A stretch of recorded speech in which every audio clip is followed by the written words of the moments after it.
Yes, guys, it's the Irish Shade. It's your boy David, Ireland's #1 Spurs fan, coming back to you with a guest today. That look, I know a lot of you have seen on We Are Tottenham TV, and we have different opinions on a number of things like Jose Mourinho and Harry Winks. And look, it's a discussion I'd like to get in with this man because look, there is some validation to his points as well. So yeah, Alex, how are you? I'm really good, thank you. Thank you for having me on your show, David. It's it's really good that you're doing this, and I'm happy to have this discussion on your show. It's great. Yeah. Look, it's no problem at all. Like, look, I love speaking to all Spurs fans from all over the world to get everyone's opinion. Look, you're a lad that I do knock good banter out of on the We Are Tottenham show with Ben and Sim. I have to say it is good fun. Like, you know, we love winding each other up. But look, we'll jump straight into it. Look, I've heard you say on the show that you don't like Jose Mourinho. And I was just wondering, can you just give us some more insight into that? I mean, if you were talking to me as a young kid, because I was just looking back at, when I got into football, and the reason why I was a Tottenham fan is because of my dad, and I always was frustrated with Tottenham because my brother was an Arsenal fan. Please put in the comments, don't go on at me that I'm a good Tottenham is an Arsenal fan. Please do not start, right? Because he's an Arsenal fan, and I respect him as well. And I love him. You know what I mean? And we have to say a little bit tit-tat anyway. But it was just frustrating to me that we always, we're always behind them. We're always battling for relegation. And I think that season when Christian Gross was in charge, and we just scraped relegation because of Klinsmann, Jürgen Klinsmann. And then we had a great player like David Ginola. David Ginola, who I remember him. He was my hero before my time, but I've heard of him. I was actually privileged that my old lad, he's a massive Spurs fan as well. Shout out to the old lad, actually, Brian. I know he's watching. Look, I had the privilege of him bringing me to Lane to watch David Ginola in action. So yeah, look, the guy was a legend. I love watching him play. I loved his long wavy hair at the time as well. Absolute legend, and I loved him. Absolutely loved him. And then George Graham came in charge, and no one liked him. No one liked him because he's a former Arsenal manager. And we won the Worthington Cup. And that was the best thing for me as a kid because I thought, we've won a cup. And it was such a good feeling as a kid. And then since then, we didn't win anything. We got Glenn Hoddle in charge, and then Enoch came in charge. And the last trophy we won was under was it Ramos? I remember that because Robbie Keane held the cup for Tottenham, and I loved Robbie Keane. I mean, the thing I loved about Robbie Keane was his cartwheel celebration, and every single time he scored, you always wanted to see that celebration. Always wanted to see that celebration. I mean, I don't like playing football games anymore, FIFA or anything. I don't play console games because I get bored of them. I've got things, I've got other hobbies now, but I used to always want to play Robbie Keane and, cartwheeling, do the cartwheels, and Berbatov, you know what I mean? Man, believe me, you had every Irish kid around Ireland doing the cartwheel and the old guns, believe me. It was a trademark, literally trademark, you know what I mean? Sorry, Charlie. That's cool. That's cool. I know what you're talking about. Robbie Keane was a little bit in my time. Yeah, I know all about these guys. Phenomenal. Yeah, he was an absolute legend, and it broke my heart that Defoe left that year. Went to Portsmouth. Couldn't stand Portsmouth at the time. Couldn't stand them. And ironically, Harry Redknapp was in charge of that team, wasn't he? Yeah. And, I tell you what really annoyed me. I tell you what really annoyed me about Portsmouth was that stupid bell that used to go for 90 minutes. Oh, yeah. But to be honest with you, I missed them in the Premier League. I mean, I've got to be honest, they're a very good Premier League team. You know what I mean? Like Leeds, for instance, but I don't want to go too much into this. This is Tottenham, isn't it? But, this is Tottenham. It's those things that were great about that, and I just loved it. But then we went down the route of trying to get young players in because I was angry when Harry Redknapp got sacked. I thought he was brilliant for Tottenham. You know, he was, you know, outspoken, no nonsense. He just wanted the players he wanted. You know what I mean? And that's what I loved about him. You know, he was a great manager. And he just needed the players. He just needed the support. But Levy said that he wants to get young players in. That's why he got Villas-Boas in. You know what I mean? AVB had no tactics. That's the thing. I never felt AVB. All it was is like put Gareth Bale in a free role and just do whatever he wants. Like that's what it was under AVB. I've got to say this about Harry Redknapp and Tim Sherwood. From what I heard, Tim Sherwood, Gareth Bale was doing nothing at Tottenham. You know, when he came to Tottenham, people were saying useless. He was actually going to go on loan. Now, nearly went to Birmingham City. Exactly. But because of the development of the coach, and I don't know who developed him, I think that there was rumours that Tim Sherwood had a big influence on him. Look how he grown. Because when he came to Tottenham, he was like a little boy. He was like a little boy. Came from Southampton. Exactly, big shoes. And then I don't know what game it was. He just grown into this bird. And then he just kept on going and going and going and going and going. And I think it just opened everyone's eyes how you can develop a player and turn them into an absolute star. You know what I mean? And that, you know, I fully get what you're saying. I just want to interact with the audience there quickly because we have some people watching. Keep them interested. So we have Matt Hayes saying, "Oh, I'm looking forward to this." Yeah, look, he's one that's watched me and you on the We Are Tottenham TV.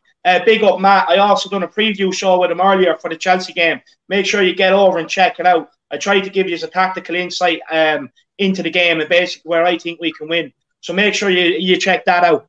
We have Emily Dunn here saying, should be interesting, get the gloves out, ding, ding. Look, maybe that's something we can organise for charity, Alex. And we have Nathan Black saying, oh shit, here we go. Some laugh in the faces after that. We have a walk on the northern side. Go on, Mr. Harris, give it to him, man. Can I just say something, David? Yeah. Yeah, they of course said you can. It was angry between me and you on the We Are Tottenham TV. We were not angry. We were not angry at all. We were not going on at each other. We were just having a big debate. I saw it. I saw it, and I loved it because the thing is though about you came on and you challenged me on my opinion. Do you know what I mean? And that's what it's all about. Yeah. It's just football's about opinions. Right. You know what I mean? So I've got to say, you know, I love Bill and Sid, by the way. I'm not going to have a go at them, but it's just saying that, you know, it was not hostile between us two whatsoever. You know what I mean? You know what I mean? I've got a big voice, and that's a problem, unfortunately. You know what I mean? But, you know. Look, I want to clear that up as well. Me and you have the utmost respect for each other. At the end of the day, you have your opinions. Whether I agree with them or not, it's a different matter. I have my opinions. Whether you agree with them or not, it's a different matter.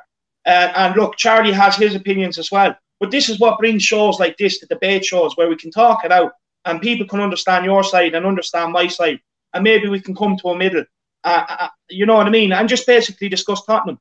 But like you having a different point of view to me is perfect because, like I said, it creates shows like this where we can sit here, talk about Tottenham, and people can join in as well. And like I said, look, I've no hostility towards you, Alex. I love you. Whether people like to admit or not, they tune into you. All the comments are about you every time you're on. So you know what? I don't want it to be about that because the thing is, though, it's not about me. You know, I just love watching Tottenham. I want to be back in that stadium. I love that stadium. Yeah, that's where Levy's done really well because that stadium is absolutely fantastic. I go on my own.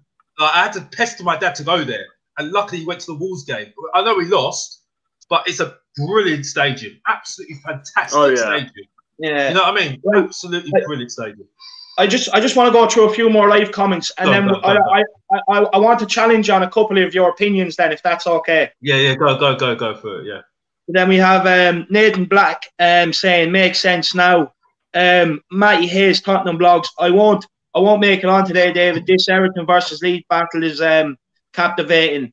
I'll be watching here though. Yeah, look, I sent Matty the link if he wanted to hop on as well.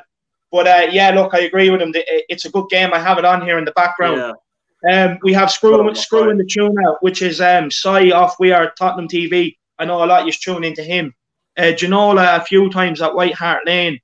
My first game at White Hart Lane, I presume he means watching Ginola. And then he also says, Pompey is my second team, haha. Lived there for a number of years now, unless they play Spurs. Alex, you're talking about a different club and you're still making enemies. We have Ben and Sim tuning in from We Are Tottenham. Big up the lads. Thanks for tuning in, lads. I really do appreciate it. Like I said, obviously everyone that's watching and is subscribed to my channel know who the lads are. But if you haven't subscribed, get over there, join, become a member. It's well worth it. The boys provide us with great content and provide platforms for all three of us here. We've all been on the show, so thanks very much, lads. We have Dan the Man. Come on, you Spurs. We're going to win 3-2 tomorrow. We'll definitely get on to that.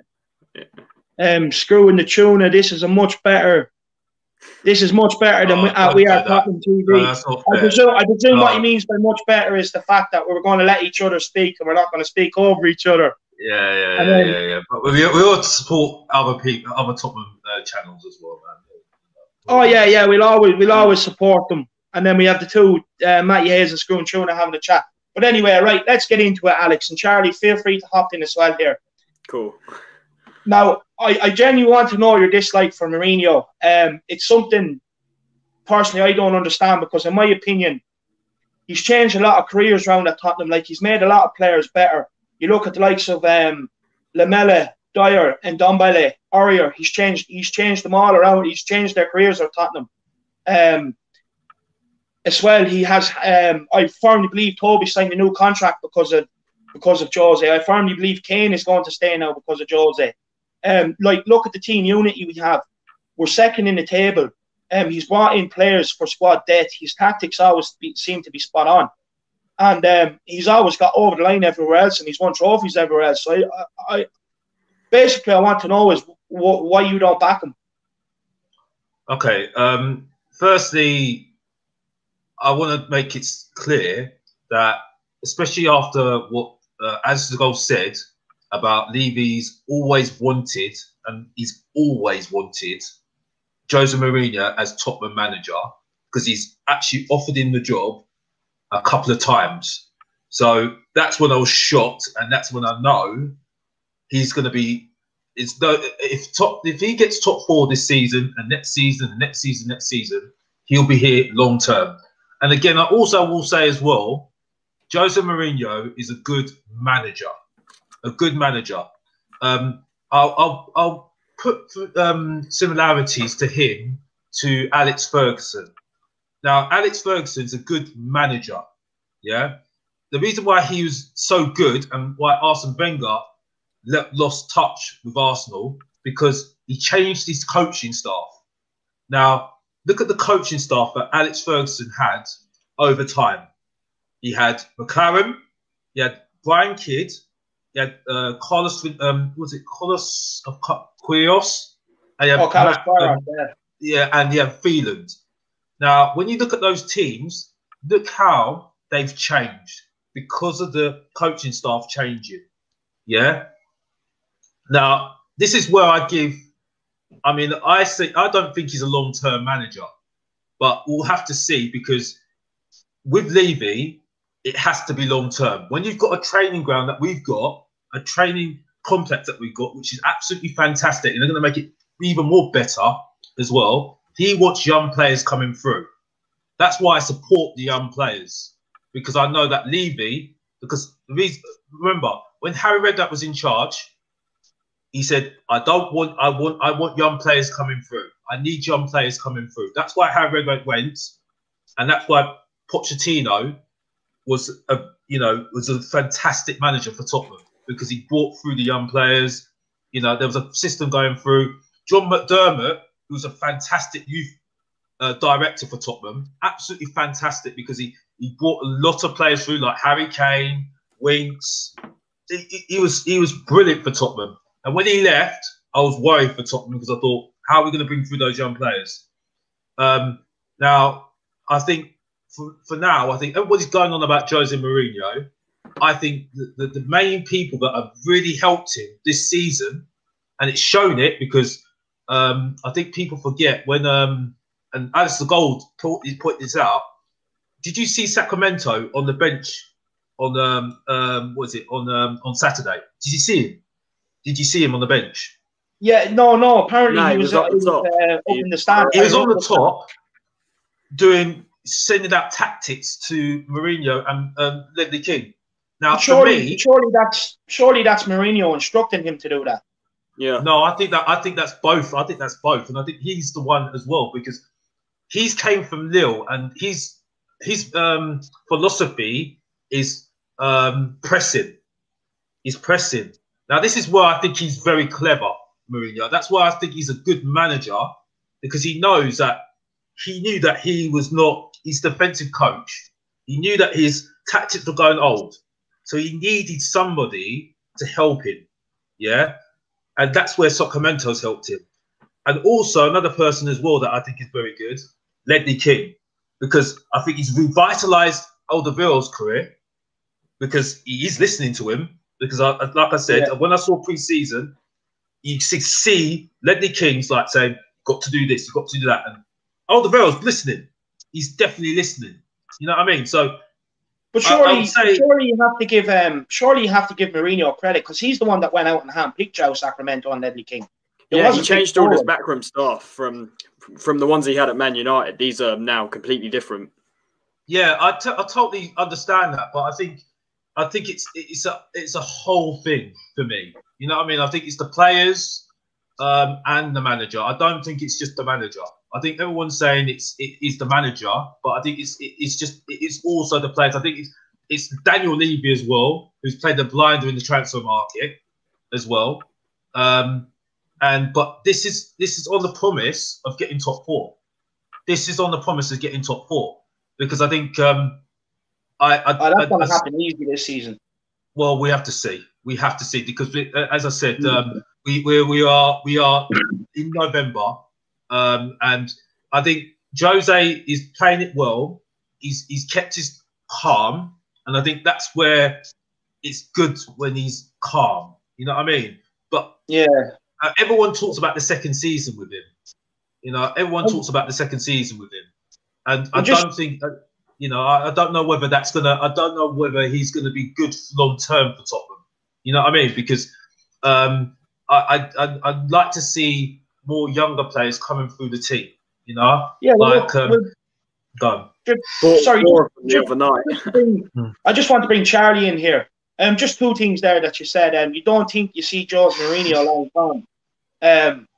And basically, have you anything else to add to that, Charlie? And what do you think? Do you think Mourinho will be here long term? Do you agree or disagree? Well, look, I think it's kind of hard to say at the moment. We know Mourinho, he doesn't really tend to stay at clubs for too long, maximum 3 years sort of. But I think, look, if there's at the moment the signs are showing that if it's going to be any club, it could well be Tottenham simply because of the setup he's got with the coaching staff, the players he's bringing in, the fact that Levy was backing him in the summer, which is I think was massive. I think if you bring Jose Mourinho in, you have to back him.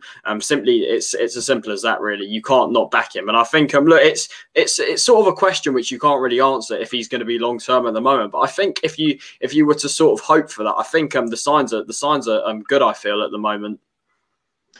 And Alex, now you have said a lot of good things about Mourinho, but you're not giving him praise for hand picking the backroom staff and that. And basically, now I want you to say three nice things about Mourinho. three positive things about Mourinho. Listen, okay, we're not. I'm not gonna change my tune about Mourinho because I know what I mean. I think he's unlucky. He's unlucky because unfortunately he came after Poch. You know what I mean? He came into a mess when he joined. It was a mess. Yeah, but that wasn't Poch's fault, and I'm not entirely. I hear that. I'm not sticking by that because I still think that the team needed refreshing. I do agree that Alderweireld signed because of Mourinho, but I think so. Alderweireld should have gone, should have left because he was declining, and there are still question marks on him. There are still question marks on him. because of you know, the slowness. You know, because you know, when you put pace against him, he will get done. You know, it's shown against Bayern Munich last year, and we're playing a lower line this season. We are playing a lower line, and that is good against teams that you know come against us who want to play good football and, you know, play a high line. But when it comes down to people that are playing, you know, two backs of four, we do struggle. You know, it's shown against West Brom. It's shown against Burnley. You know, I know we played well against Burnley. I know it's a tight game against Burnley. It's a tight game against West Brom. But, you know, we do rely very heavily on Højbjerg, for instance. I'm gonna give Tottenham credit though, because he has got a good partnership with Sissoko, and it is about partnerships. You know what I mean? I like Dyer in defence. Do you not think that Mourinho? But do you not think that Mourinho is the one that's created all this? Like, do you not think Mourinho is the one that's created the partnerships? Created for me, you have to give Mourinho credit. I think he definitely deserves credit for this. Listen, and Alex, it's not about just giving credit to just one man. It's about giving credit to the whole thing as well. Oh yeah, you know what I mean? Like all the coaching stuff, everything. Yeah, you know, I'm not. I mean, yeah, he's doing very well. He's doing well at the moment, Mourinho. You know what I mean? But the thing is, though, I think what I have to say is that you cannot come to conclusions in November. You can't come to those conclusions. I think, the thing is, yeah, go on, David. Look, the only thing, like, what I want to say is like, right, you look from when Poch lost his job, right? Like you said, it was a mess, and it wasn't his fault. Look, he did have a big hand in it, to be honest with you, in my opinion. But we'll get on to that in a while if you want. But just the thing on Mourinho, like, I get what you're saying. We do need to praise everyone else. Like, we do need to praise the players for believing in Mourinho and turning things around. But at the end of the day, this is the man that's created it all. Without any good manager, you don't have a good team. You don't have good players. He's got the pulling power. Look at the transfers we made. A lot of them were Mourinho's pulling power. Yeah, and the thing is, like, you were saying about Sir Alex Ferguson being one of the greats, like,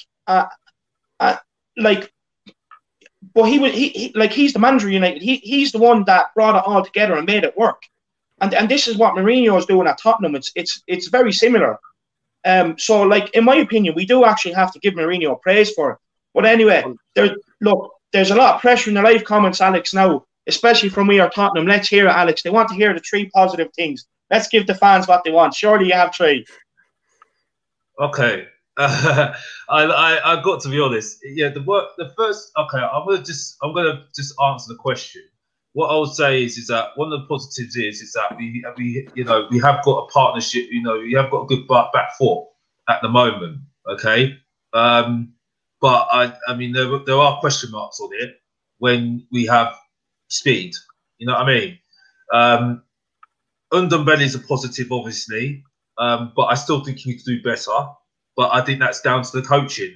You see what I'm saying? Because I think they need to get more out of him. So I think he's done very well, very well. The Celso is another positive as well. I've heard some people that don't rate him at all, which I think is ridiculous. I think he's done really well. Because I can tell you this for a fact. Last season, he could have gone last season. Because I know that Mourinho didn't rate him at all. He was like, oh yeah, remember he was on loan, and then we had like an option to buy him from Betis.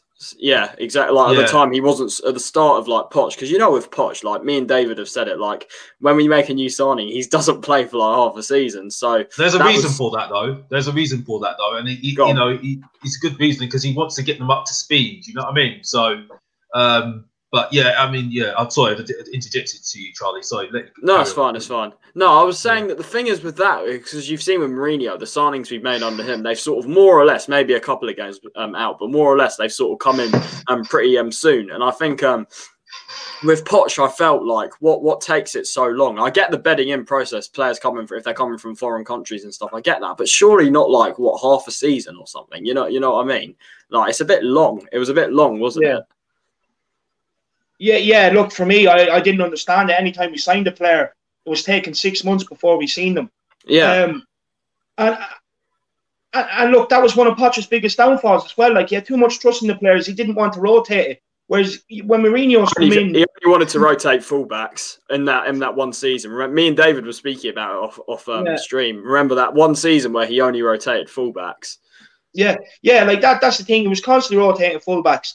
But like there was players there like Christian Eriksen and players like that who weren't pulling away, and he was still sticking by them. And in my opinion, I do agree with you about Eriksen. I do agree about towards Eriksen. the end of Poch's time, he kept playing Eriksen. Eriksen should have left that season. We won the Champions League. They were trying to get rid of him. I wish we won the Champions League. No, but I don't. I think it was either or. I think it was either or. If we won the Champions League, we should have made the difference with after the Champions League, because it was a statement.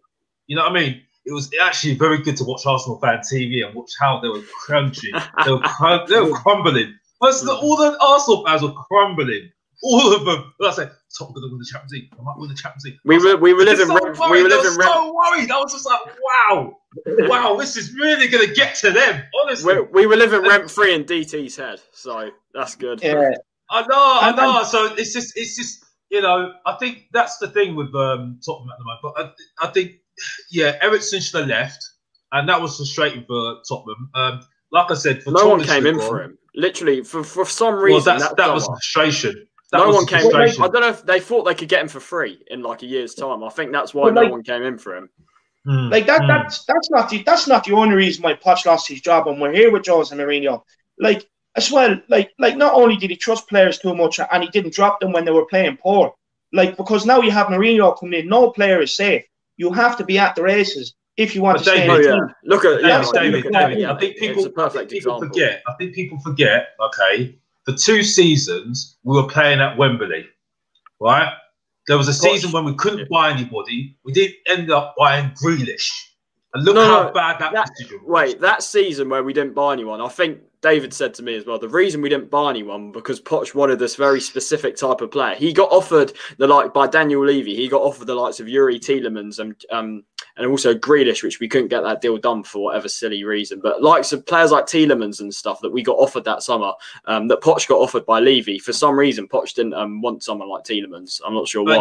Charlie, I think I agree with you about Tielemans. I know he was offered Tielemans. He's quality, as well. Tielemans, yeah. But the thing is, though, I think because of Sissoko signing, because it wasn't Sissoko was not his signing. It was not his signing. I remember at the time, man. And even Moira was not his signing, but he made the best out of them. You see what I'm saying? Right. Yeah, he did. He got the best out of a lot of players. The thing that annoys me about some Tottenham fans is say, why do we sell Dembele? Why do we sell Dembele? And the thing that's go on. Yeah, I can hear what you're saying about like Sissoko not being his signing, right? But at the end of the day, that's where he needs to have a bit of bollocks really and go to Levy and get the players he wanted in. No, but David, you can't do that now. And he needs and stop coming out in the press echoing what Levy wants him to say, because you can guarantee David, I agree. No, but see, you can guarantee that Jose Mourinho will come out in press. He's done it at the biggest club in England, United. He's done it at the biggest club. He's come out in the press and he's told them basically what's going on. They're not getting the players I wanted the centre back. They didn't get it, right? And because we have Jose Mourinho, who's such a decorated manager, he's won Champions. He's won Champions League. He's won numerous leagues in different countries, right? Like, we have to get this right, and we have to back him. And the thing is, because of the windows we had under Pochettino, Levy knew he had to back Mourinho, and the thing is, he's awestruck round Mourinho, and that's why he backs him, because he firmly believes in this guy. I think under Pochettino, he believed in him so far, and that's why he ended up losing his job, and Mourinho ended up coming in, because he just didn't want to back another 5 years of the process like Arsenal are going through now. Can I just say something on this? I need to say something on this, yeah? Okay. Tottenham managers cannot now, in this era now, and Lampard had it as well. And I heard, the thing is, I don't like talking about Chelsea, but Lampard had a go at his chairman one time, yeah? I heard the Peterborough chairman, yeah? He heard Lampard say what he said about the chairman. You know what he said? He said, he's got a month and he's going to get sacked, because you never ever criticize your employers. You never ever do that. Okay. The thing that I liked about Pochettino, he knew how to play the game. He knew how to play his game, because the thing is though, he let the football do the talking, because he knew if he said anything bad, the thing is, he's got his press officer next to him. He's got his press officer next to him, and his press officer will say to him, "Don't say that. Don't say that. Right? Do not say that." No, wait. Can I just cannot say that. You cannot talk about your man. You can't do that. You can't do it. That's why Harry Redknapp didn't last at Tottenham. You know what I mean? It just doesn't work. The England job. Yeah, with Harry Redknapp, it was more the England job. Yeah, it was more the England job. It doesn't work anymore. Charlie, what did you want to add there? Oh yeah, I was going to add, you know what Alex was saying about Poch sort of in the press and stuff, and he sort of played the game and stuff. What I will say, I felt there was a couple of occasions where he sort of, like for example, when he said he might leave if he won the Champions League, I think there was a few times where he sort of became a bit undone by that. Like as I said that time, and also I think there may have been a couple of times where he sort of hinted at the odd thing and stuff, which sort of maybe he didn't mean it in that way, but it sort of came across as a different way, which it obviously is going to. Everyone's going to view it in a different way, but yeah, that's just what I wanted to add to that, because I felt. No, sorry, go on. No, I was saying that that's what I wanted to say, because I felt, yes, at times I thought he did play the game, but I thought there was other times where he sort of said stuff that he maybe shouldn't have said. Like, for example, as I said, the fact that if he might win the Champions League, which in the end might have been one of the reasons why he ended up losing the dressing room. Yeah, look, just to add to something Alex you were saying Pochettino knows how to play football. There's more than one way to play football. You can't say Mourinho doesn't know how to play football. Look at his record; it speaks for himself. The fact that the guy can change his tactics to suit other teams and get us across the line in these big games like we've seen so far is ultimately where Pochettino failed. I can think back to so many games. We played Chelsea in a League Cup final. We got Beppe United in a semi-final. We lost the Champions League final. We lost left wing back in the league. Remember Sonnet left wing back in the semi-final. Yeah, but I think everybody's putting that out towards that at the moment. Yeah, but Song now is defending like he's defending for his life right now. So I think that's a sorry argument, unfortunately, and I think people just have to just leave that off now. You know, it's like the whole Winks situation. Everyone goes on about Winks. You know what I mean? Support. We'll get on to Winks. You know what I mean? We'll get on. Support your players. Yeah, I know what you're saying, but it's just that I just got to say. It's just, I think we just have to look at it like this. Pochettino had clout on it because Man United were after him. You know what I mean? You saw that interview when he had that press conference and the press officer was like fighting off those the Sky journalists about, talking about Man United and stuff. It was Man United that were, pushing for him. You know what I mean? So. He had the ammunition to say what he needed to say. You know what I mean? He was well touted for another job, wasn't he? So I think it's I do say though, and I've said this on the Chris Cowden's show as a fan cam. I said if Tottenham really wanted to get rid of him, they should have got rid of him in the summer. You know what I mean? They should have got rid of him in the summer. And then we didn't need to start again.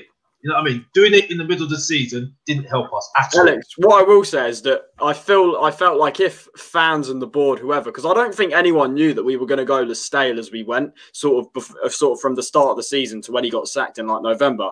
I don't think anyone could really call us going that stale in a way. I couldn't see it myself. I don't know about you, but I feel like of course, that's why he kept his job. He got top 4 before, and no one knew that we were going to go stale the way we did. Yeah, look, I completely agree with you. Like, Alex, I do hear what you're saying about we should have done it that summer.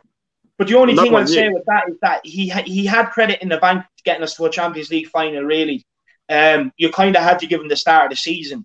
But if they were going to give him the start of the season, they should have backed him as well, which they didn't. Exactly. Yeah, he should have been backed. They should have got him a striker. Llorente, I mean, that was a stupid decision. Absolutely I agree. Decision. I agree. You know what I mean? I'm glad we've got Vinicius. Everyone knows that Moira gets on with Llorente. Llorente and Moira get on really well. You know what I mean? Yeah. Look how Moira plays with Vinicius. You know what I mean? He plays so well with a tall striker up front. You know what I mean? Yeah, 100%. That's why we won that Champions League. Lorente was a massive part. You know what I mean? It was just ridiculous. You know, it was just messing around that season. You know what I mean?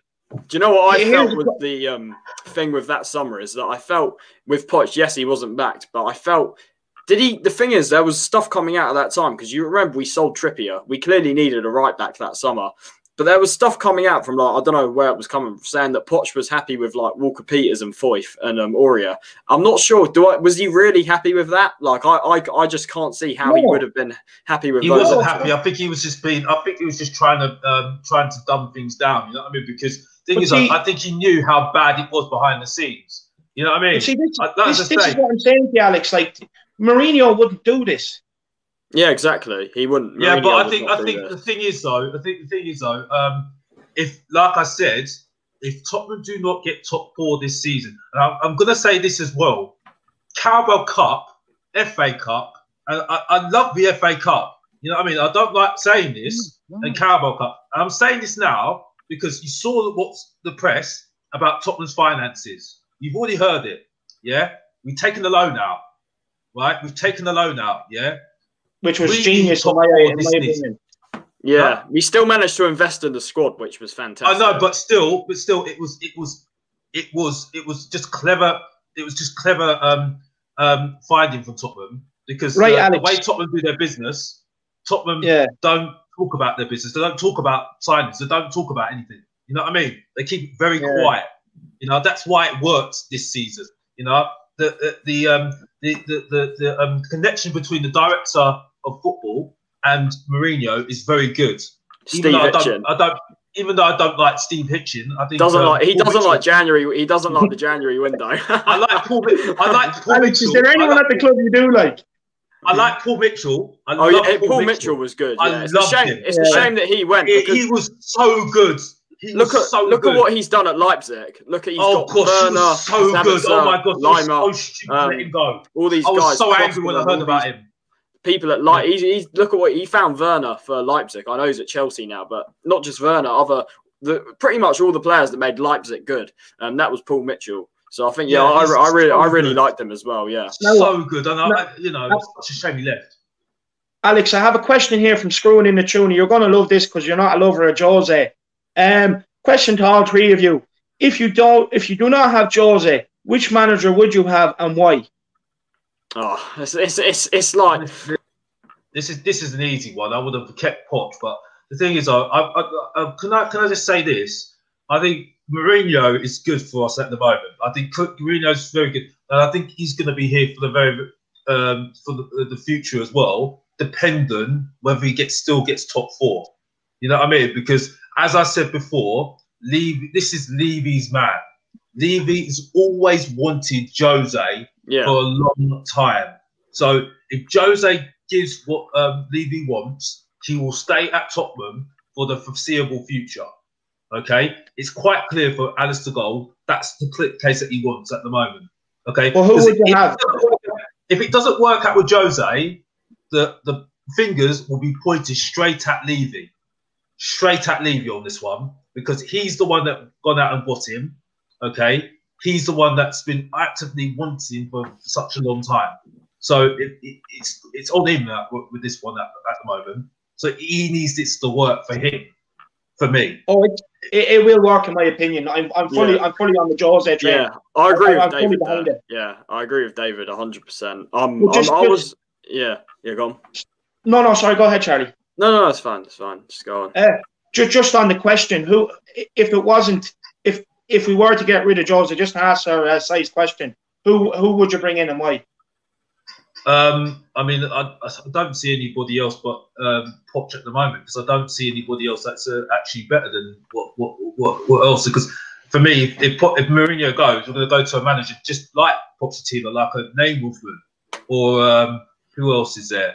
I mean, Nagelsmann, who's similar to Poch, or the Southampton manager, who's similar to Poch again. Yeah, so, not a bad show. You know, it's just going back to those sorts of managers that go and play football like Poch and like to bring through young players. So, but I think for me, Mourinho is the best person for Tottenham at the moment. Yes, definitely. And So what I'm about giving you, a Charlie? good.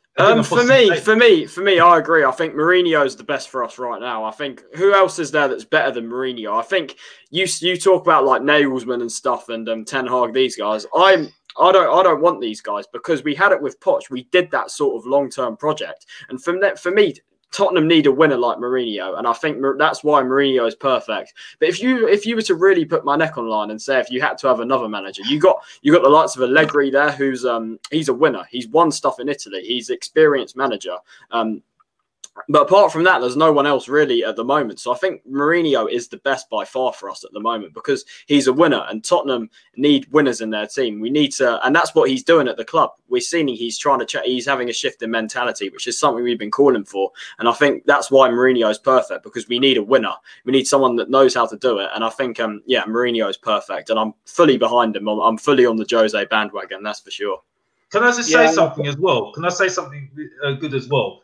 It's a good feeling at Tottenham at the moment. A really good feeling. Everyone's getting on with each other. It's quite clear, okay? Because everyone's Even me and you were liking. starting to get on. Pardon? Even me and you were starting to get on. See, this is the Jose effect. Anyway. Do you know? Can I just say something about that as well? The fact, do you know what I noticed? I don't know. This might sound silly, but like, you know how on the Tottenham YouTube channel they do like videos of players like doing challenges and whatever. Do you know what I've noticed? Last season there weren't as many as there normally are. I don't know.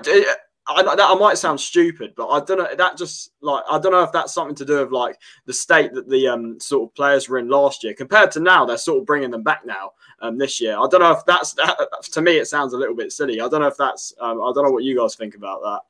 Yeah, look, I think everything went stale, and that's why I think you know. But anyway, I just want to move through some of the comments quickly, just to interact with some of the followers here. We have Nathan Black saying, "In Alex, we trust." You're getting a nice little supporter group now. Now, thanks to me, Alex, where we have you smiling and everything now, and we had you saying nice things about Jose, so it's working out. We have Inot Nurse 17. Hello, Irish Shade. Hello, man. Thanks for the support. I appreciate it. We have Jose. We are Tottenham TV. Come on, get them on. Get them to come on, David. Get them to come on here. Yeah, lads. Ben, same if you want to come on, let me know. I'll get you on. You can also have on that channel, class channel. I like going on there. Yeah, it's a great channel. Great channel. Yeah. We have Maverick here at Screwing the Tuna. We will win the title and every trophy we can. We just have to back Jose financially and everything back Mourinho and get the rewards of it. Trophies. Now, Alex, just on that comment, look, I know you don't want to talk title. I know you don't want to do it. Charlie, like myself, fully agrees. We definitely have a shot at this year, and I just want to know, maybe if we get through these group of games unscathed and beat Liverpool, then do you think you can believe that we will be title challengers? Like I said before, I think it's from March to April is the time that we can start talking about. But even the players are not talking about it at the moment, David. You know what I mean? You can't get carried away. You can't. No, I think, that's the right mentality to have. Mourinho has even played it down in the press. You just can't get carried away. You have to just take it step by step. And I think that's the right mentality to have. Just not get carried away. But their job is to play it down in the press. It's our job to get excited and hyped up. Yeah, they go out and give us the performances and the results. Do you know what I mean? At the end of the day, if they're giving us the performance, there's nothing we can do but get excited. Do you know? Yeah, 100%. I'm gonna come out, guys, because I think you're frozen. You're just frozen on my camera for some reason. I can't see you now. I'm not talking, so I'll come out and come in again. Is that all right? Yeah, no problem. No problem. Yeah, anyway, Charlie, we'll keep it going. We have Poch Srivastava.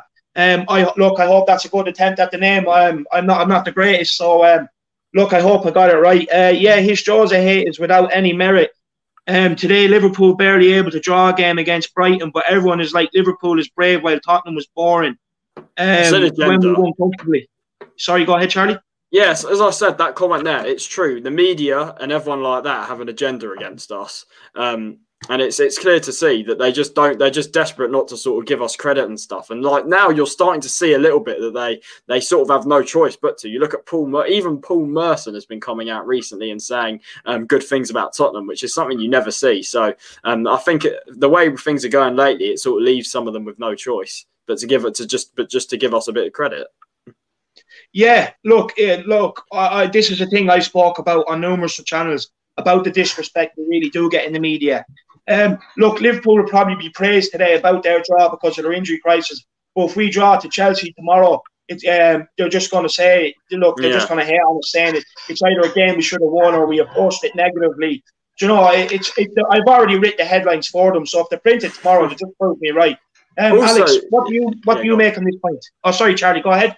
No, I was going to just say there, you look at Liverpool's injury crisis, everyone's given them all this saying that they should cancel the season, blah, blah, blah, and for them. But you mustn't forget, we had a much worse injury crisis last year. I know they've lost Van Dijk and all these people, but we had lost Son, Kane, Sissoko. We had lost all our goals. Liverpool still have Mane, Salah, Jota, all these guys. They still have their goals. We literally lost our goals last season. So I think ours was worse last season, and everyone said, oh, we should get on with it. We should do this, blah blah. But the thing is, ours was worse than Liverpool's. It's just more proof that there's an agenda. Yeah, what do you think, Alex? Oh, he's gone again. Look, he'll come back on, so we'll just keep going through the comments. But yeah, Charlie, I fully agree with you. Look, Paul Merson, we've said it before. The reason why he's still working on Sky Sports is purely because he's lost all his money gambling. Because obviously he's no good at it if he can't predict how Kane is going to score goals in a Jose team. Do you know what I mean? Also, speaking of that, I wonder why Charlie Nicholas left. I wonder why he left. Oh, we have Alex back. Alex, can you hear us? Yeah, something's on my internet. Sorry about this. Yeah. No, you're all right. You're all right.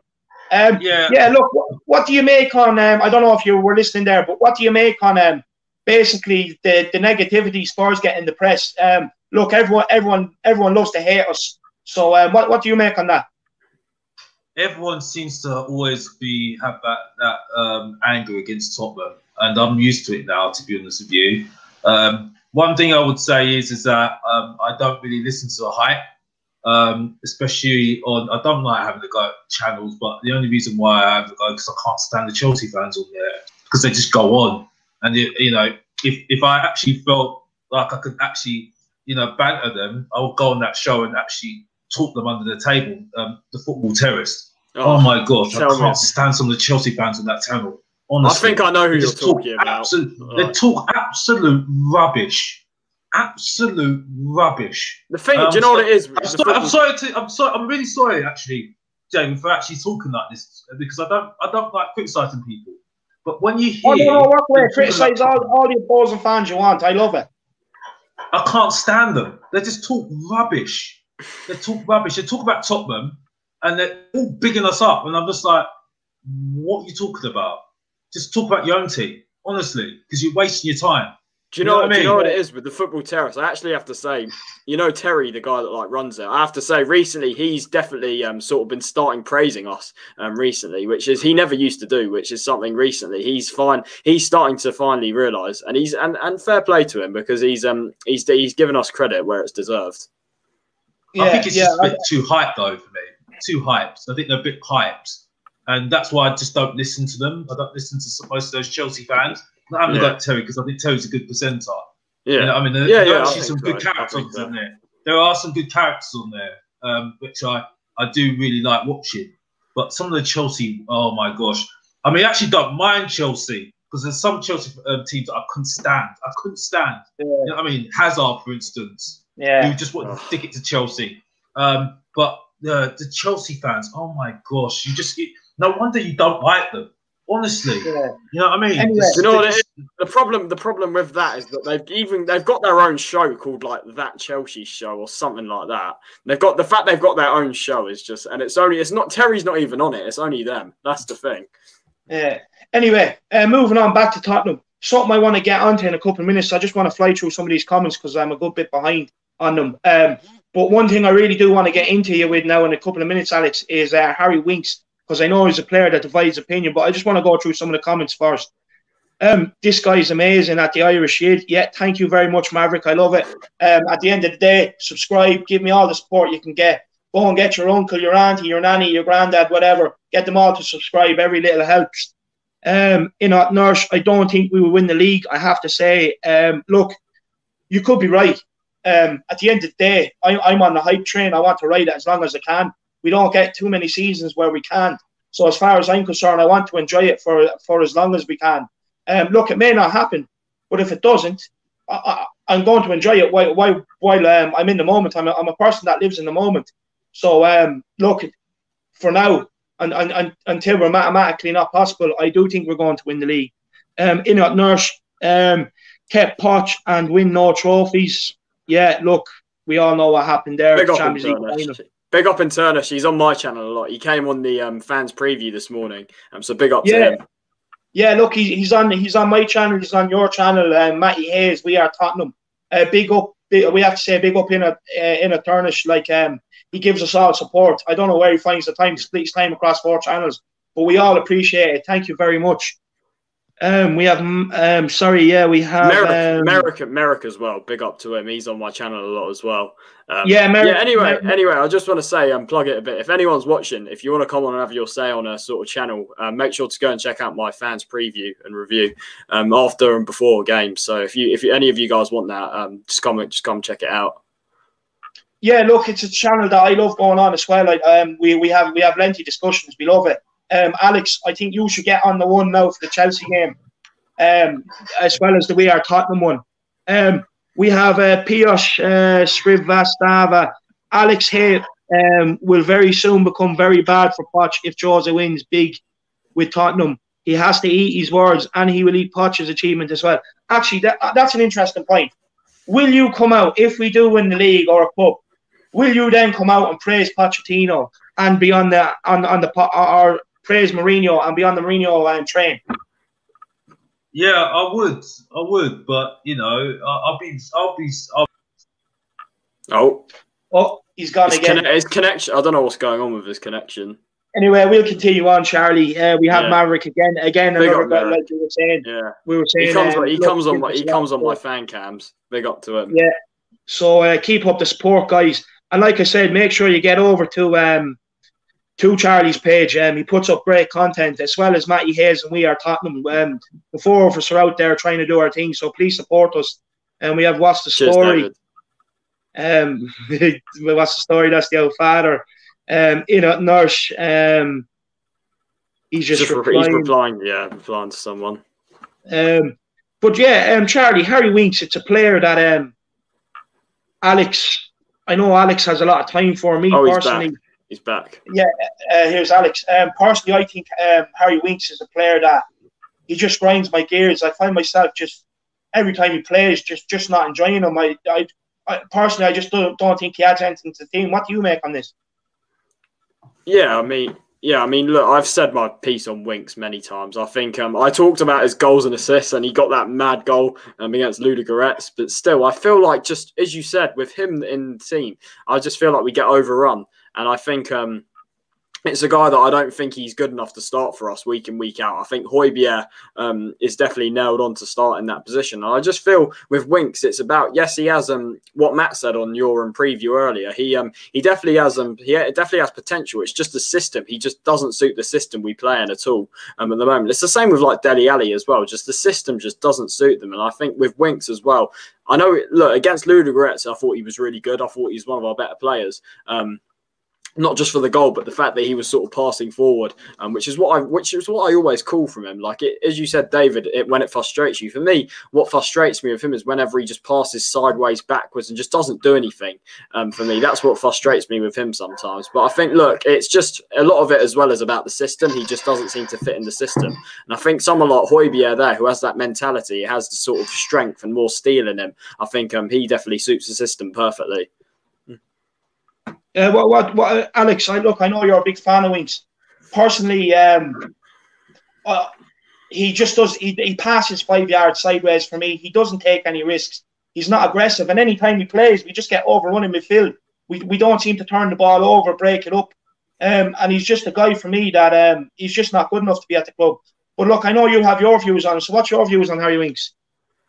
I think Harry Winks is, you know, he just plays the way he does. You know what I mean? I think Mourinho doesn't understand his game as much. He doesn't have a position for him. I mean, firstly, he's a homegrown player, and Tottenham need homegrown players because, you know, they're useful for the European squad.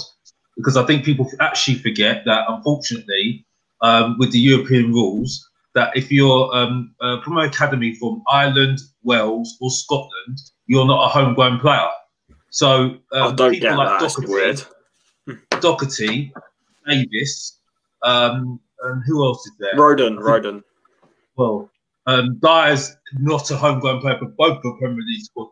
I really don't understand that. I think that's ridiculous. Because he came from a Portuguese... Yeah, but so he's still English. He's still English. I know, but this is the thing. This is what Alistair Gold said, is that Tottenham fans get really frustrated because, but this is the rules. These are the rules. You know what I mean? Why? I don't get it. Like, the thing is, I've always said my piece on UEFA all the time that they're the most corrupt organisation, UEFA. They don't have a clue. Like, you've seen, there's proof of their draws being fixed. Like, have you seen the video of when Madrid, there's like someone filmed it from the background. There's proof that their draws get fixed, the Champions League draws and stuff. Yeah, look, of course they do. They have to make the big games for the revenue, don't they? Yeah, but I mean, it's just. I mean, I don't want to go too much into that because I mean, with what's going on with Europa anyway. But what I'm saying is that he's, you know, we just need to back him. You know, it's, you know, he need, you know, it's down to Jose to get the best out of it. You know what I mean? Because the thing is, though, Daniel Levy will not sell him. Daniel Levy will not sell him. I think it sums it all up with Walker Peters. He was reluctant to sell him. Alex, he was reluctant. Why? Because of the homegrown quota? Is that why? He was so reluctant. And that was interesting because he said, even Mourinho said it, he said, you know, Levy thinks a lot of him, by the way. Walker Peters thinks a lot of him. Very well at Southampton. Look, Alex, I have to say, I disagree on the Winks comment there saying it's up to Jose to get the best out of him. That's what Pochettino is there for. It's not up to Jose. Jose is different now. It's not up to Jose to get the best out of him. It's up to Winks to get the best out of himself. Offer us something in midfield so that Jose has faith in him to pick him. And it's up to Winks to get himself picked. It's not up to Jose to pick him. This is where we disagree, David. I'm sorry, Alex, but I have to agree with David here. I'm sorry. Well, this is where I disagree with you because it is about coaching and making players better. You know what I mean? Tottenham have always been about making stars. Always been about making stars, and this is what I've always said. And this is where I don't like Jose. This is where me and Jose don't get on because I think it's about creating stars. You know what I mean? Klopp makes stars. Guardiola makes stars. Rodgers makes stars because look at Leicester. And I think people forget Leicester, and I think Leicester are actually in the picture for this. I don't think it's a case. I don't think it's a case of Mourinho not trying to make him a star. I honestly think he is. I think it's a case of Winks just not being able to take the tactics on board and basically adapting his game to get into Mourinho's team week in, week out. Personally, that's my opinion on it. And like Mourinho's he likes to have a sturdy defence. And when you have Winks there in the middle of the park, he's no aggression. He can't turn over ball. And we're getting overrun, which means they're getting straight onto our back four. He's never going to fit into the team. And I disagree with you thinking that he's not going to be sold. I honestly think he's the rest of the season to get his arse in gear and adapt his game. Or else he will be sold in the summer. Because don't forget, you have Troy Parrott that can come back in. He'll be homegrown. And he can be registered in the European squads. You have Ollie Skip, who's doing wonderful things out in Norwich at the minute. I've seen a bit of him. I agree with you there. I agree with you there. You also have White there about Ollie Skip. I definitely agree with you there about Harvey White. You also have Harvey White being blooded, Dennis Sirkin, Dane Scarlett, and Alfie Whiteman. So if Winks is sitting there thinking he's going to stay at Tottenham because he meets the homegrown quarter, he's sadly mistaken. Yeah, I mean, as I said, I've got to be honest. I've got to disagree because I think he's, you know, he's got good potential, and I don't think, especially with the homegrown thing, we're not going to sell him. We're not going to sell him. He's got some good potential in him, and it's down to Jose to get the best out of him. And and it's not just not just him. It's about the coaching staff, Sacramento, and Ledley King. I mean, wait, for me, Sissoko. Sissoko. It's interesting. It's even in the documentary. He didn't think too much of Sissoko when he came to Tottenham, Mourinho. But Sacramento said he's got a good influence on the team, a big influence on the team. Sissoko. That's why Sissoko's still here.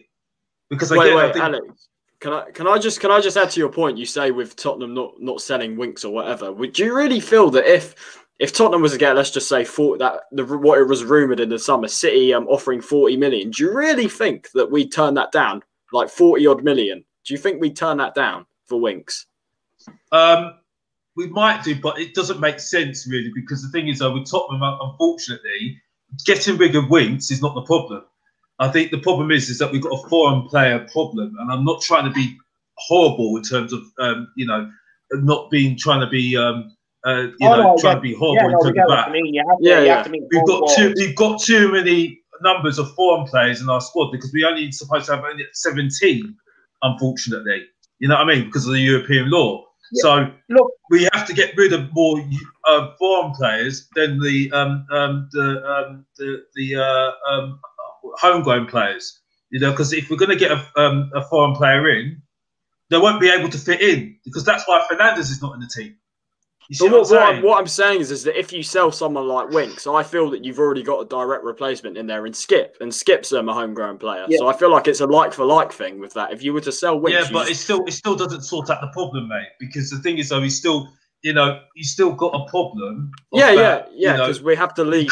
You can't buy anybody else, you know what I mean? You need to get somebody English, you know what I mean? Because it replaces that person. I understand the frustration. You know what I mean? But this is the way it is, how it lies, unfortunately. We want to be in the Champions League this season, next season, okay? These rules are going to apply to the Champions League. So we're going to have this massive problem if we sell Winks. It doesn't solve a problem. You see what I'm saying? Yeah, but what I'm saying is it doesn't solve a problem. But if you sell Winks and bring someone like Skip through, yes, it doesn't make it better, but it doesn't make it worse, if you know what I mean. Yeah, the thing is, I do agree with you. Skip is definitely a player that can play, who can replace Højbjerg, because he's playing so well at Norwich at the moment. He's got so much plaudits at the moment. So you know, it's been a masterstroke getting him on loan, but that wasn't Mourinho's decision. That was his decision. So he wanted to go out on loan.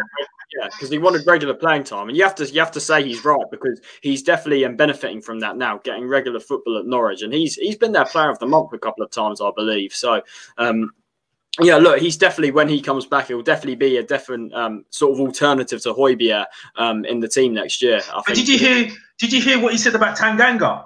Everyone's saying about a centre back, him as a centre back. Yeah, I heard did you hear what he said about Tanganga? He said, because even Alex to go ask this as well, close question again. He said, "Oh, why do you not consider Tanganga as a centre back? You said Sanchez. You didn't say Rodon. You didn't say Tanganga. He said he's a fullback. He's a fullback. That was Mourinho's words. A fullback.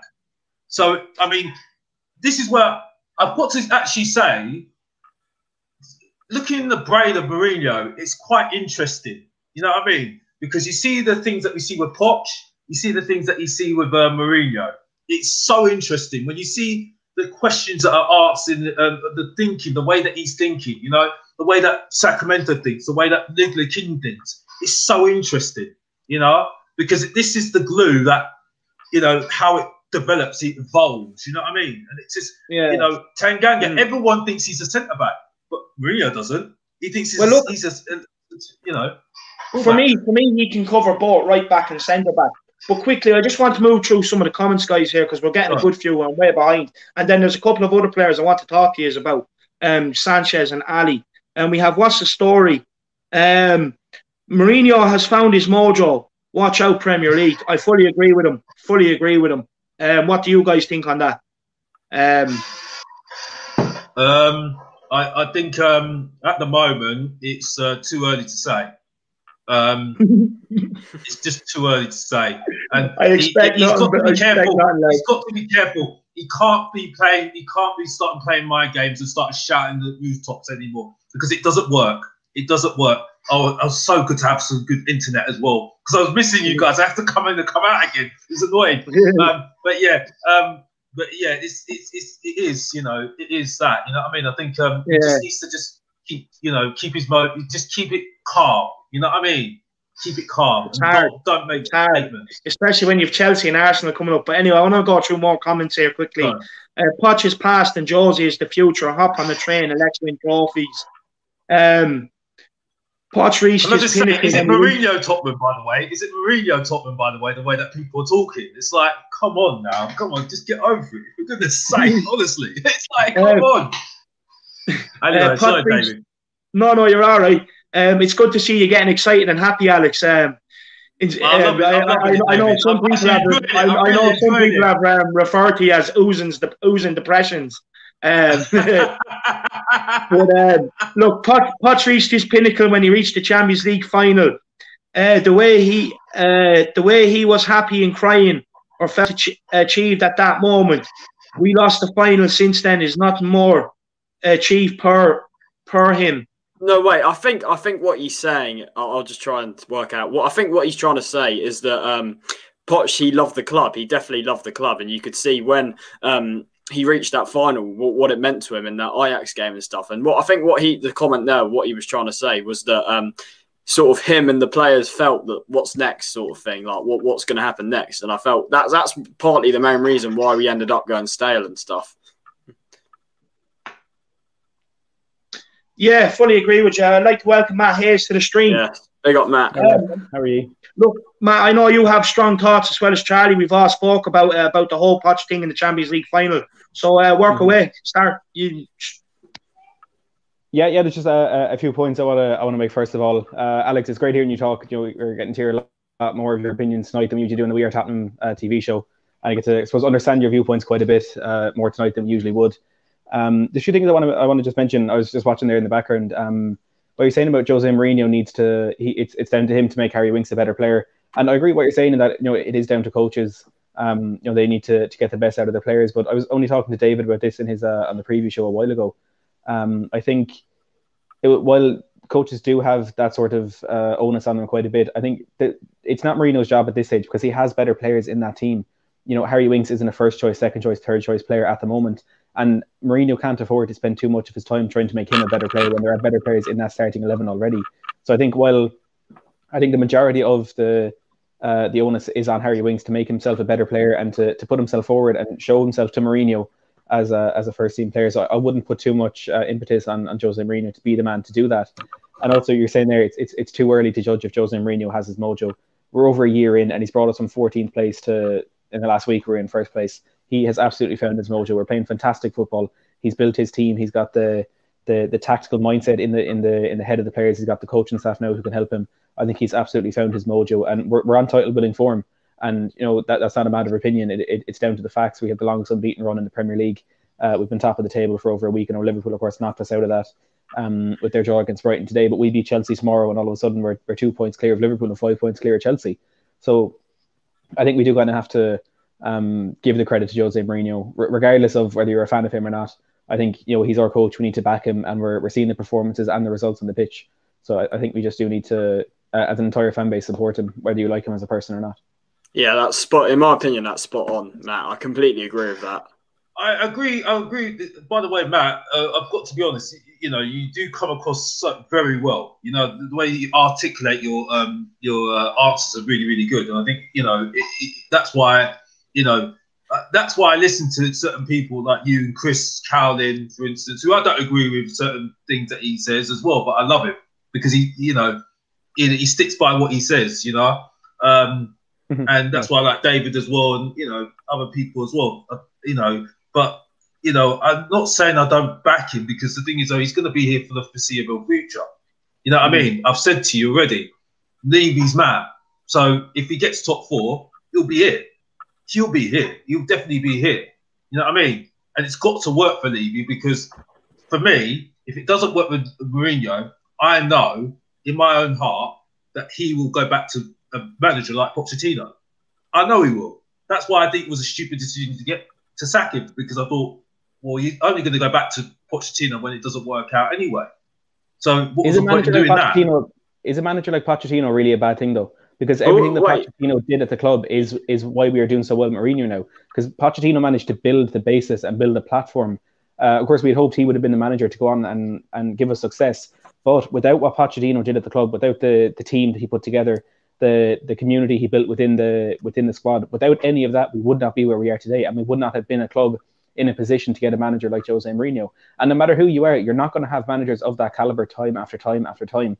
It happened with Manchester United. They lost Fergie. They had to reduce down to Moyes. They got two big managers in Van Gaal and Mourinho. And all of a sudden, things didn't go well there. They're down to the manager like Ole Gunnar Solskjaer. It happened with big with Emery. Now they have Arteta. Chelsea tried to go big with Maurizio Sarri. Now they have Frank Lampard. No matter who you are, you're not going to have those big managers time after time after time. But if it's a manager like Pochettino in between those world-class winners, I think we're in a very good position. Yeah, but I don't think it's. I think we're very lucky with Pochettino. That's the thing. I think we're very lucky. Lucky in this, I think lucky in the sense Levy sort of in a way got away with sort of minimal investment under Poch. That Poch sort of got the best out of like players like look at when Poch came in, the players that he had like left by Tim Sherwood and stuff. He had like people like Kabul, Adebayor in there, which he got rid of, which was good, which needed to go at the time. And I feel that Poch did very, very. We all know like with minimal investment, and in that sense, Levy probably did get a bit lucky with Poch. He got lucky because the thing is that we were at Wembley. And no one liked Wembley, you know what I mean? He did really well, very well. You know what I mean? Because everyone hated Wembley. I couldn't stand it as well. I only went to one game. It was rubbish. But yeah, he did really, really well to keep it going during Wembley, not even getting the investment as well. You know what I mean? And I'm not saying that, you know, yes, he's done fantastic. I'm not criticising that we're not going back to Pochettino, going back to a manager like Pochettino. But it's going to take lots of time. You know what I mean? It's going to take time. You know, you can't expect it. And that's why I'm saying that it was a stupid decision to get rid of Pochettino in the first place. Because the thing is, if it doesn't work out with Mourinho, he's only going to go back to that man again and want it to work out again. Because the thing is, we still have to pay for the stadium. He wants He's putting it on it, saying, if we get Champions League football this season, that's what's going to pay off the stadium. That's what I'm going to be happy with. That's the minimum we need. You know what I mean? If we don't get Champions League this season, I'm worried. Because I think we're shooing for Champions League. Yeah, sure. We have to see. Yeah, I think it's very. We have to take every game as it comes, because the thing is though, we're only the first part of the season. We're not even past Christmas yet. You know what I mean? After Christmas is another half of the season. And you know what happens after the other half of the season. That's when you're going down the home straight, aren't you? You know what I mean? Yeah, but if you look at the season, how it's panned out so far, teams and they're like dropping points result and where we are, like top four is a shoo-in at the as far as I'm concerned right now. It's a shoo-in. Like we're in a title race, and if we don't get the title race, we're definitely top four, 100%. Look, I just want to give a quick shout out. I mean, even top four is a massive improvement from last year. Like, yeah, I understand, but you could have said that about Leicester last year. You could have said that about Leicester last year. They were winning games easily last year, and look how they've fallen the last part of the season. You know what I mean? You cannot guarantee anything at the beginning of the season. You can lose a champ. You can get out the title race. You can be out the title race early in the season, yes, but you can't win anything early part of the season. You cannot, and that's where I have to keep my call on this. You know what I mean? So it's. I heard a comment about forget top four, win trophies. I mean, you're just deluded if you're saying that. Honestly. Well, if they mean the Europa League, then you can. Yeah, Europa League, fantastic. Yes, definitely. It gets you champion. It's the same as getting top four. Exactly. If you want to win Europa League, fantastic. Fantastic. But if you want a Carabao Cup, I've watched Tottenham win Carabao Cup, League Cups. I've watched Tottenham win it with George Graham, who no one liked, and Ramos. What do we do after that? Nothing. You know what I mean? So it's just like, sorry, David. I do apologise for criticising one of your someone's comments. I shouldn't criticise people. You know what I mean? But when I see that, I just think, what do you want? What do you actually want? You know what I mean? Do you want to actually successfully, you'll see Chelsea fans and Arsenal fans take note if we win Europa League or win the Premier League. You know what I mean? They will take note of Tottenham. They will all take note of Tottenham. Start saying respect to Tottenham, respect to Mourinho and stuff like that. They'll all say it. You know what I mean? But win League Cup, no. Sorry, I'm not listening to that. Yeah, I mean, no, but the thing is, it's like when Arsenal win the FA Cup last year, they all hyped it up. They won it under Wenger, and like, what did that didn't change then when they won it under Wenger. And just you say about Arsenal, just the way Arsenal got hyped up last year for winning the FA Cup. But I think for us, it's in the sense that we just need some trophies. I think winning something like the Carabao Cup would be good for us because it's a start and then it's sort of a snowball effect. Like if you win one of them, you can it's a snowball effect. You sort of get onto bigger things and stuff. So I think Tottenham need to win trophies, and it'd be fantastic to win sort of an FA Cup or a Carabao Cup because it's sort of it starts a sort of proper winning mentality. You got sort of you got that first trophy there. Now let's go and push on and do more and more and more. And it's for me it's just crucial that I think Tottenham do. It'd be massive to get sort of one of these trophies. That's for sure, in my opinion. I don't agree with that. I've got to be honest, but you know. Sorry, go ahead. I agree that as a fan, Alex, I completely agree with you. If you came out of this season with the Carabao Cup, I wouldn't be happy with that. I want more than that for this season, and I think the team is capable of doing that. However, we can sit here as fans all we want, and we can say what we want to say. But at the end of the day, what we need to look at is the footballers out on that football pitch, and looking at the players. Just for example, in that Manchester City side, some of the most successful footballers in English football at the moment, and seeing the joy and how much it actually means to them those last few years when they've gone out and won that Carabao Cup. I think it means a lot more to the players than it does to us as fans. And if that's what it takes to build the confidence of the players, to build that winning mentality, or to create that extra hunger for them to go on and win more trophies, I'd go with what they value more than what we as fans value. But I do agree with you, but I would want more what the players want rather than what we want. I mean, we didn't sack Pochettino because of trophies. We did not sack him. No. And I don't care what anybody else says, we did not sack him. Because if we were always top four with him, okay, we're happy with that. If we were not happy with it, we should have sacked him after the Champions League final. We should have sacked him. You know what I mean? They got Mourinho in. He was available then, but we didn't take it then. You see what I'm saying? So we sacked him because of top four. Okay? The reason was the reason why we sacked Pochettino.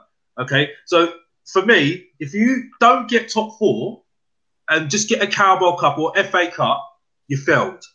Because you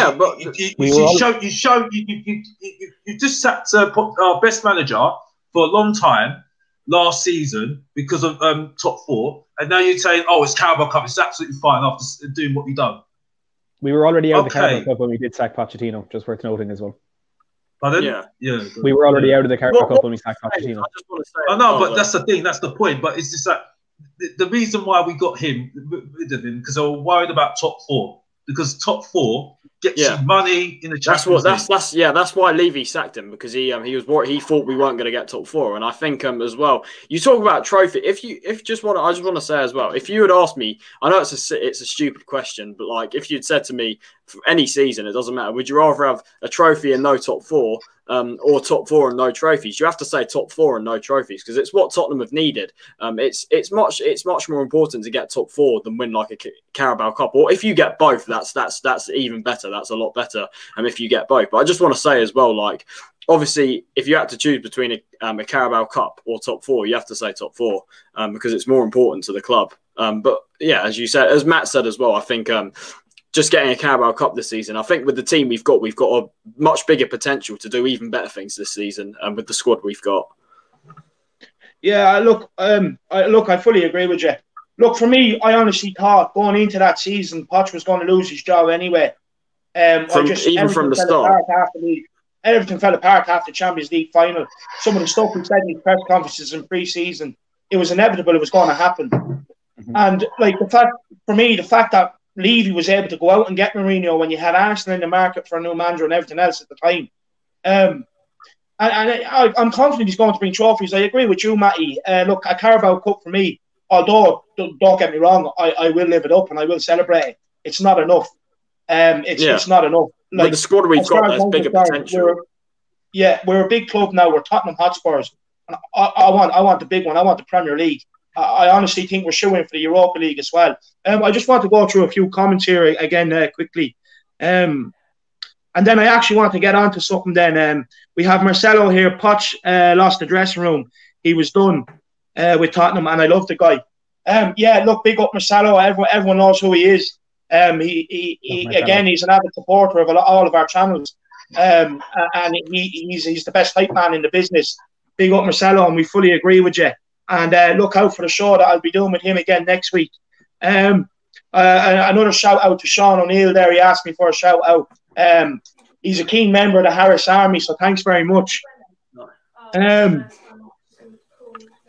We have... One sec, guys. I'm going to come back on the stream in a minute.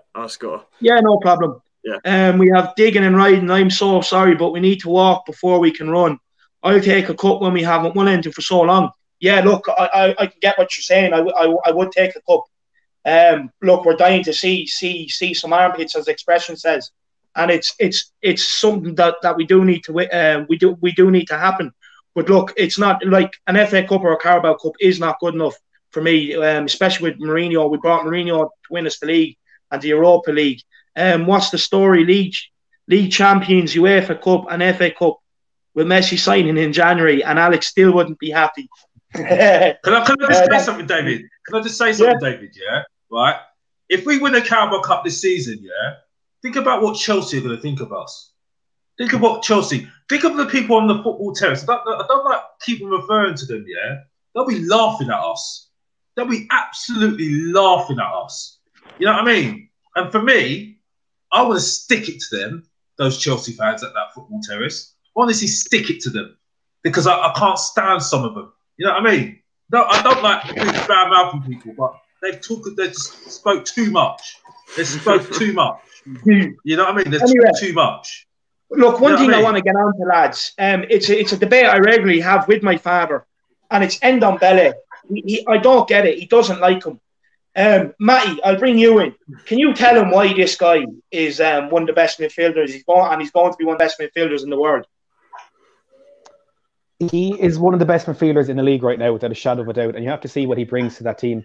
I was speaking about it a bit, in the tactics the last couple of days, looking at how Jose Mourinho utilises him. Now, I can understand the frustration. I think I said it in the preview a while ago.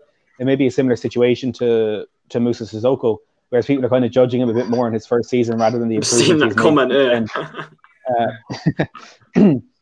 And Ndombele is a creative, powerful midfield maestro who has added so much to our team this season, helped by the addition of Pierre-Emile Højbjerg.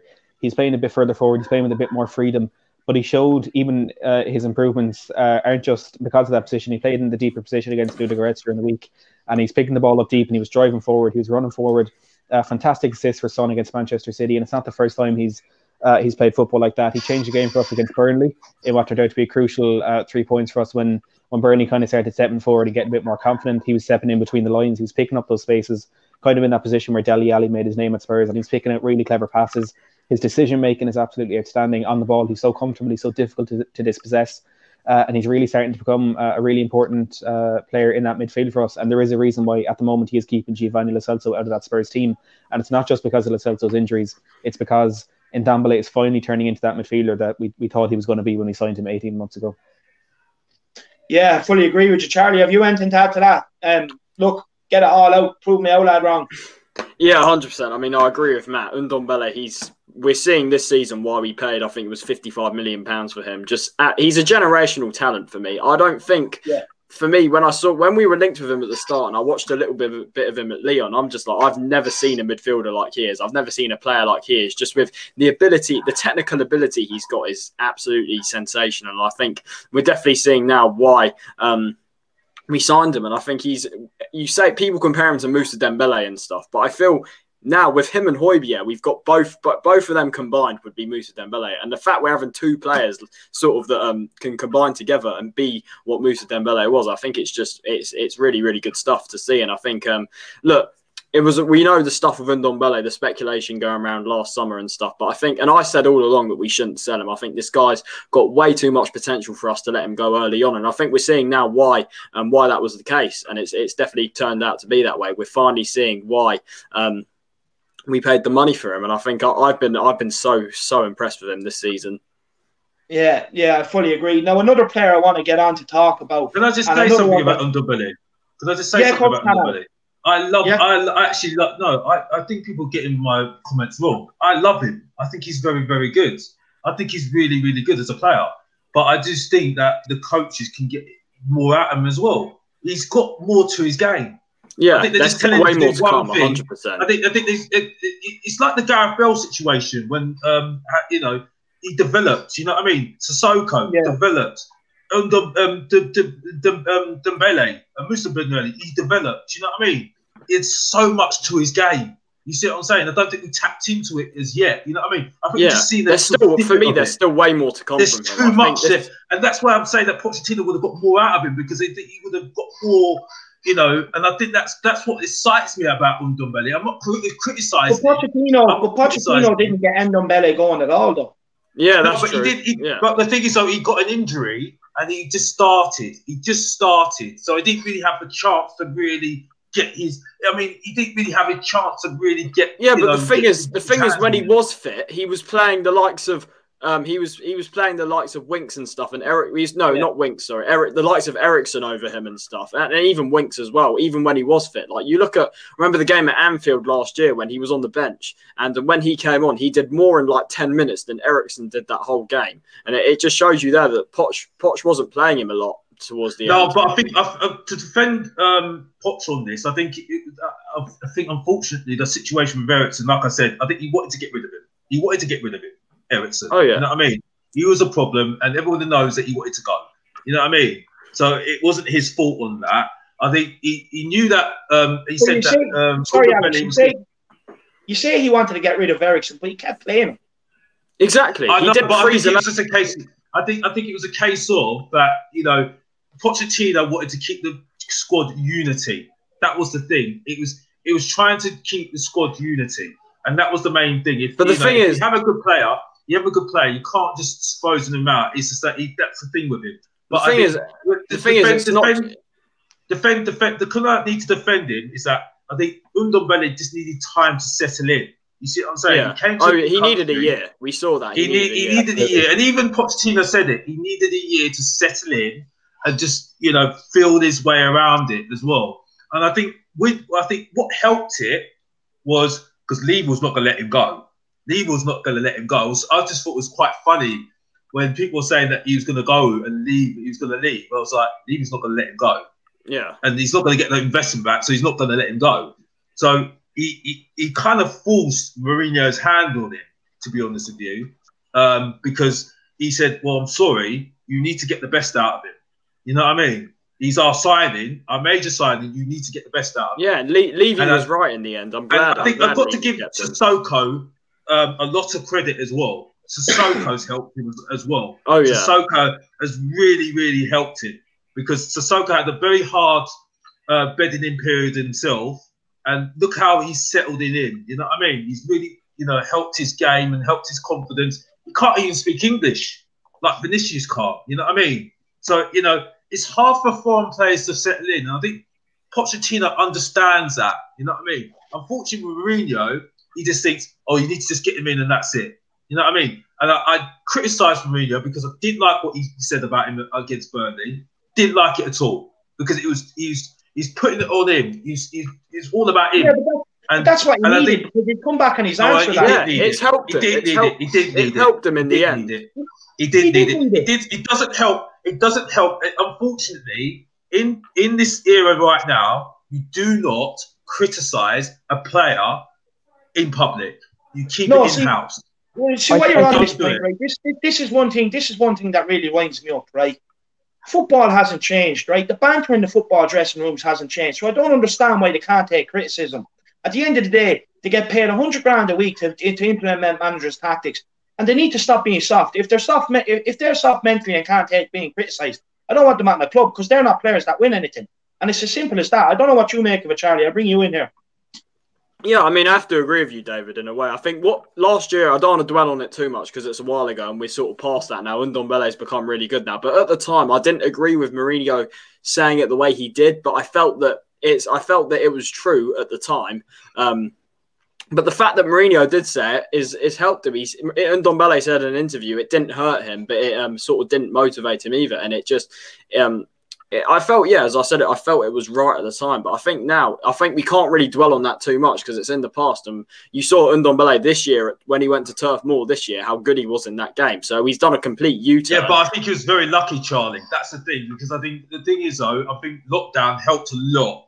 You know what I mean? Yeah. With players' fitness in general. Lockdown helped a lot because I went to the Wolves game, okay, and we were always complaining about the strikers, and I even said when I had an interview with Chris, and they said, "Oh, Kane's not playing, Son's not playing." I said, "Stop going on about them.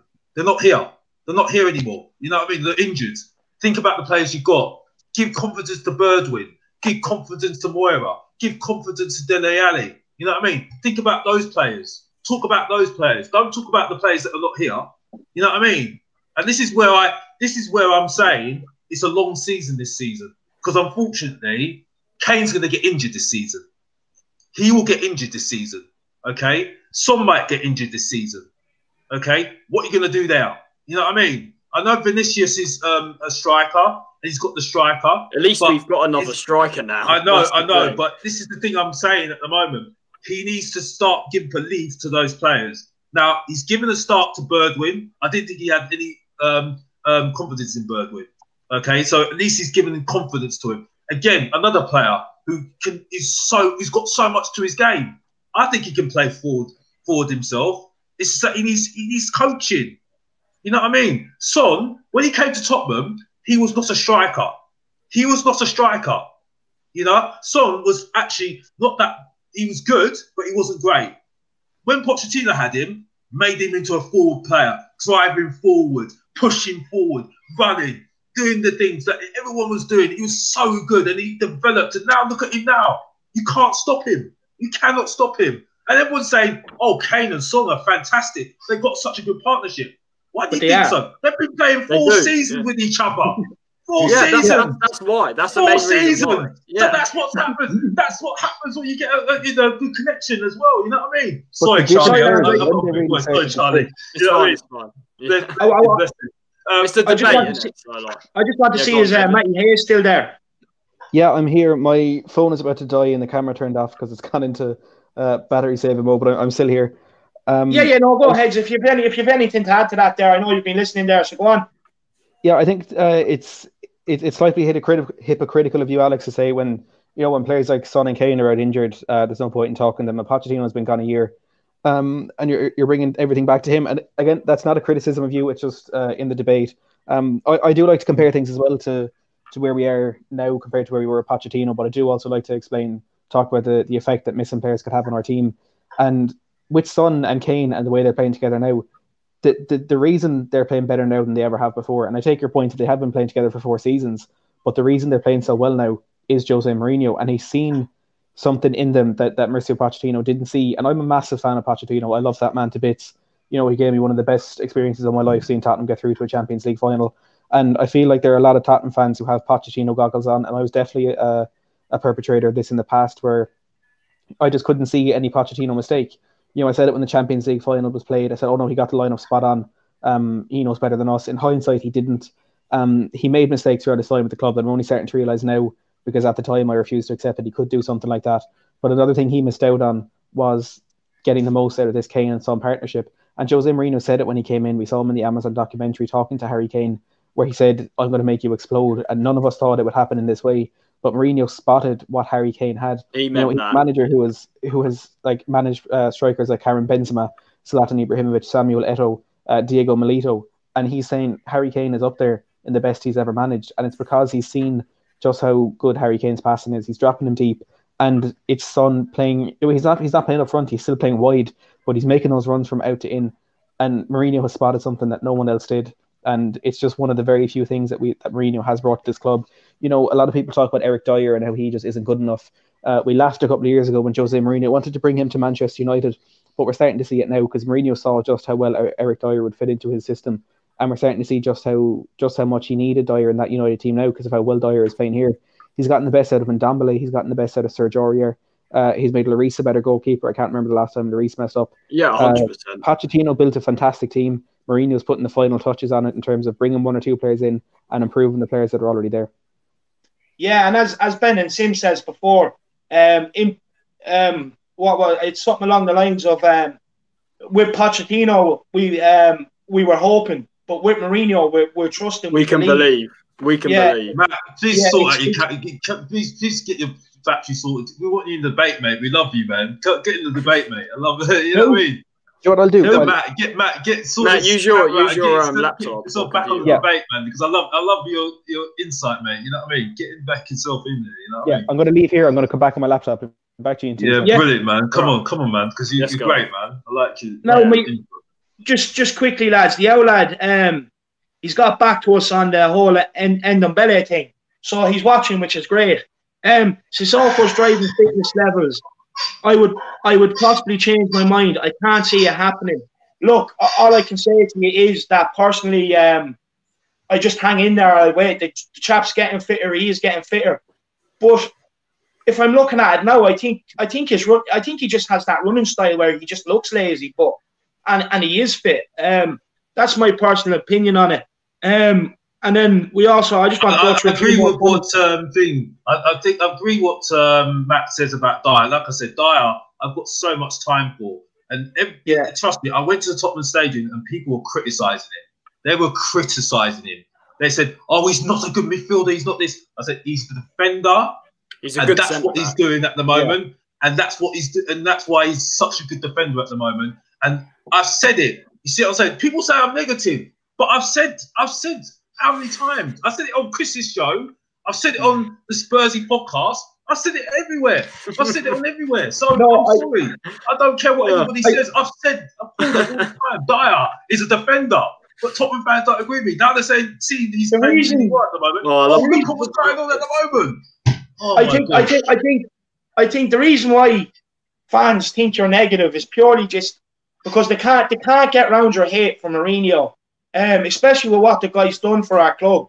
Like, do you know what I mean? Personally, I think we should all be on the Jose train. I'll be the captain. We're all going express straight to the Premier League. And look, like I said before, he's turned a number of players around. Like, just there last summer, we were talking about near enough a complete squad overhaul. And now we don't need it, purely because of what this guy has done. It's the belief he's instilled in the fan base, in the players. Like, even the players believe. Do you know what I mean? And like I just think because Mourinho's come in and done so well, and look, just because you don't like him, you don't back him. Like, I know you have said you do like some things about him, but I think honestly, if you got on the Mourinho bandwagon, I honestly think people will stop calling you negative. That's my opinion. But look, we brought you on here today. I've heard a lot of positivity out you, which is what I wanted. I wanted to get a lot of positivity out you. I wanted to get some good things out of you, which is what you give me. So it's working. Just until Matty comes on, lads, I just want to run through a few comments, if that's okay. Marcelo, our professional athletes, Mourinho has every right. Look at how mentally tough Liverpool FC players are. Villa Klopp kept the team in the dressing room for 2 to 3 hours, scalding them. Looks like so much better defensively since. I presume he's going on about that. We were talking basically just about like that Mourinho should be able to scald these players if he wants to, and that age still hasn't gone. We have Digging and Riding, like the name, I have to say. Shush Alex, what manager isn't going to talk about the missing players when they're 2 of the best in the world? Look, you have to agree with him. I don't agree with him at all, to be honest with you. I've got to be honest. Like, that is what sums it up with fans at the moment. You either got one way of thinking or another way of thinking. The way I think is that things are different now. It's completely different. Trust me, I was thinking like some Tottenham fans before, that that you should criticise the players outright. But unfortunately now, top players now are sugarcoated because they've got their agents, they've got their publicists, they've got everyone now. So you've got there's a way of dealing with them now. Unfortunately, now there's a way of dealing with them, and the top coaches know how to do that. You see what I'm saying? Like a Guardiola, like a Rodgers, like a Klopp. You know what I mean? They know how to deal with these sorts of players. You know what I mean? Because unfortunately, they are what they are. You see what I'm saying? So I think you cannot, if it starts to be about you, that's where it goes wrong for me. And I think Mourinho, I don't like him doing Instagram. I don't like it. I don't like it that he does Twitter. I don't like it. I think it's not good. I don't think it's good at all.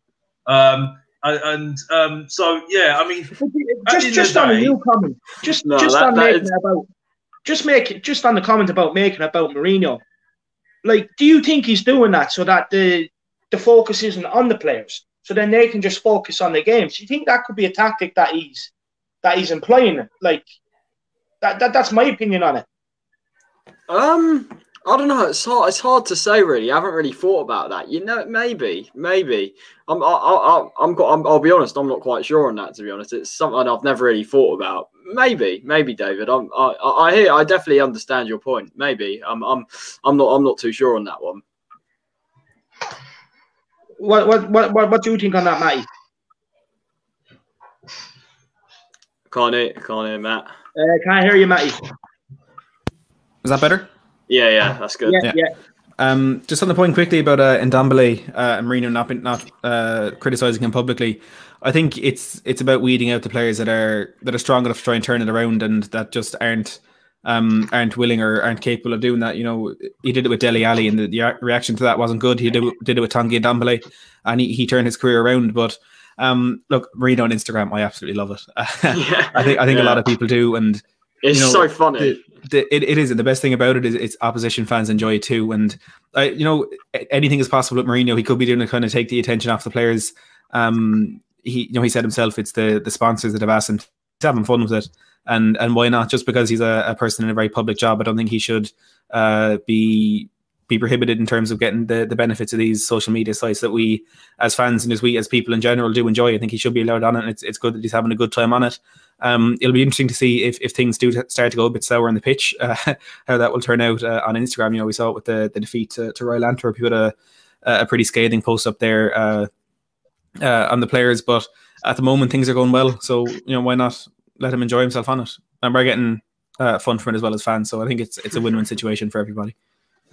Yeah, Alex, I just want to say you are actually getting a lot of love out there, saying, look, it's your opinion and they respect you. Whether they agree with you or not, they still respect you. So, look, I don't want you to think that a lot of the fan base don't like you. It's certainly not the case. It's just, look, you David, have your opinion, we have ours. David, can I be honest, mate? Yeah, I don't really care what people think, because the thing is, though, at the end of the day, it's my opinion. You know what I mean? Oh, yeah, that's what I'm saying. That's what football's about a lot. Opinions. The thing is, though, the thing that I liked about our battle, you see, that I liked about our battle, We Are TV, was respectful. You know what I mean? I've got a big voice though, so it sounds like we're shouting, but that's the way it is, unfortunately. But we weren't swearing at each other, we weren't getting personal, we weren't saying anything wrong. We were just saying, you've got an opinion, I've got an opinion. Yeah.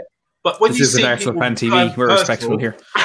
Exactly. So it's like, when people get personal, because I mean, I see battles on other channels and it gets personal. It gets really personal.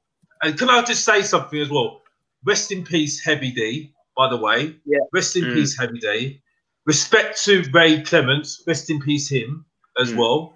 And rest in peace, Maradona, who's the best footballer I unfortunately didn't get the chance to see, by the way. You know what I mean? So I've got to say to those peak characters at the moment, you know what I mean? I don't want to get personal because I think we can talk about that privately. But, I think, talk about personal stuff, but on here, I think it's still about football. Yeah. I'm going to stick to that. But, I've just got to say that. I've got to say that. Yeah, no, I just wanted you to know that people were giving you a bit of love. That was all. That's just what I wanted to let you know. But moving on, another player that divides a lot of opinion on the fan base now is Dele Alli. Look, after his showing against Ludogorets, look, we all know it's Ludogorets. They're not a great. Look, they turned out to be shite. But now it just seems to me after that game that maybe he does have a role to play now, especially that Ndombele proved he can play the Højbjerg role as well. That maybe Ali does actually have a future at this club now. I'd like to hear what you think on that. David, can I start with this one? Because I actually was annoyed that he wasn't getting played, but then I saw a training match. I think it was last year. No, last week. I think it was last week, and I think it was just before the Manchester City match. And I saw Ali playing that match, and he kept on losing the ball. He literally just kept on losing the ball, and I was just like, okay, that's why you keep on not getting in the team then. You know what I mean? So yeah. I can see really why Mourinho doesn't play him. You see what I'm saying? Yeah. I think, unfortunately, you know, the Celso and even the Lamella, who everyone criticises, and unfortunately, I think we might have to let him go because of the European squad thing, which again annoys me, but that's the way it is. Lamella's in front of him. Ndombele's obviously in front of him, and there's a question mark whether they work together well, even though they work well against Ludogorets. He needs to work much harder. He needs to evolve himself. His game hasn't evolved.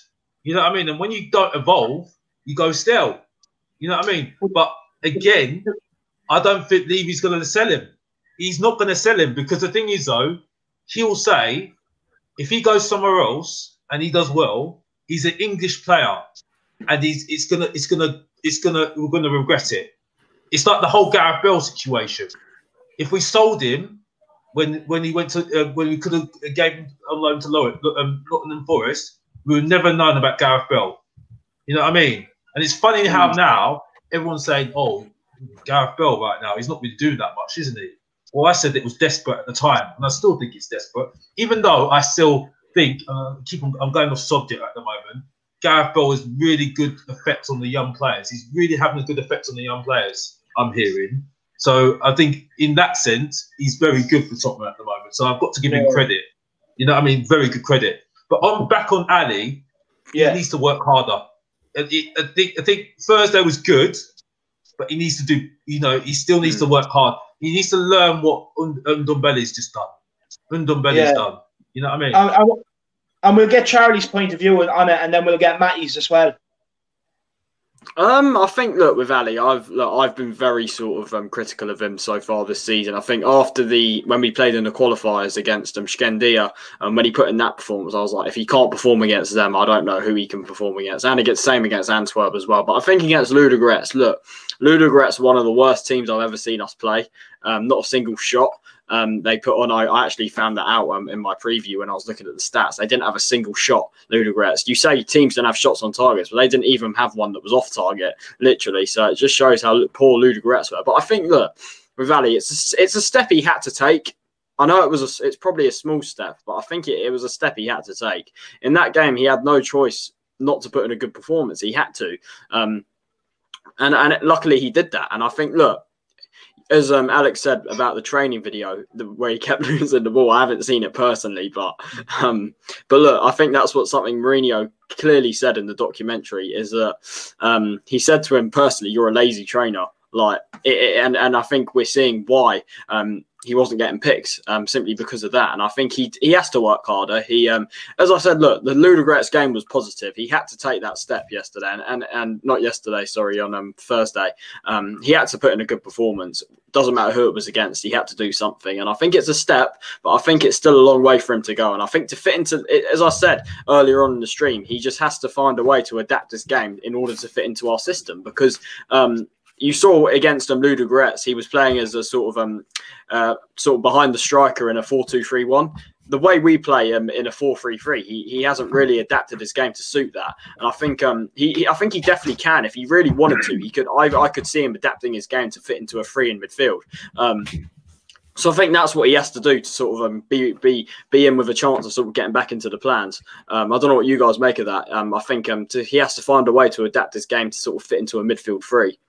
Yeah, we'll give that one to Matty Hayes there. Bring Matty in.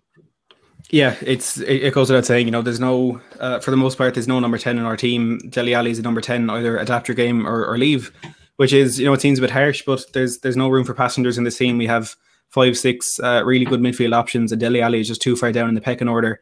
for us to adapt our playing style to fit him in there. You know, I saw, I did my tactical analysis there for the Ludogorets game, and the 4-2-3-1 was creeping. I enjoyed that. It was a really good video, Matt. Appreciate it, Charlie. There's not going to be too many games this season where we can't afford to go that attacking, because we're not going to play opposition as poor as Ludogorets. It felt like a match made in heaven between Jose Mourinho and Dele Alli when Jose first came in. Ali had been so poor, and he shone in that game against West Ham in Mourinho's first game. He scored a couple of goals against Bournemouth. He was playing well. He was revitalised under Jose Mourinho, and then slowly things started to go sour. Comments were made, and Ali just hasn't been in our team this season. It's so strange, because he just seems like a Jose Mourinho player in terms of the flair, the attitude, the kind of petulance, the arrogance, the aggressive nature on his pitch. All of those things just seem to fit in so perfectly to what Jose Mourinho would want out of a player. But for whatever reason, it's not working. And I suppose at the end of the day, it comes down to whether or not Ali fits into that system tactically. And at the moment, he doesn't.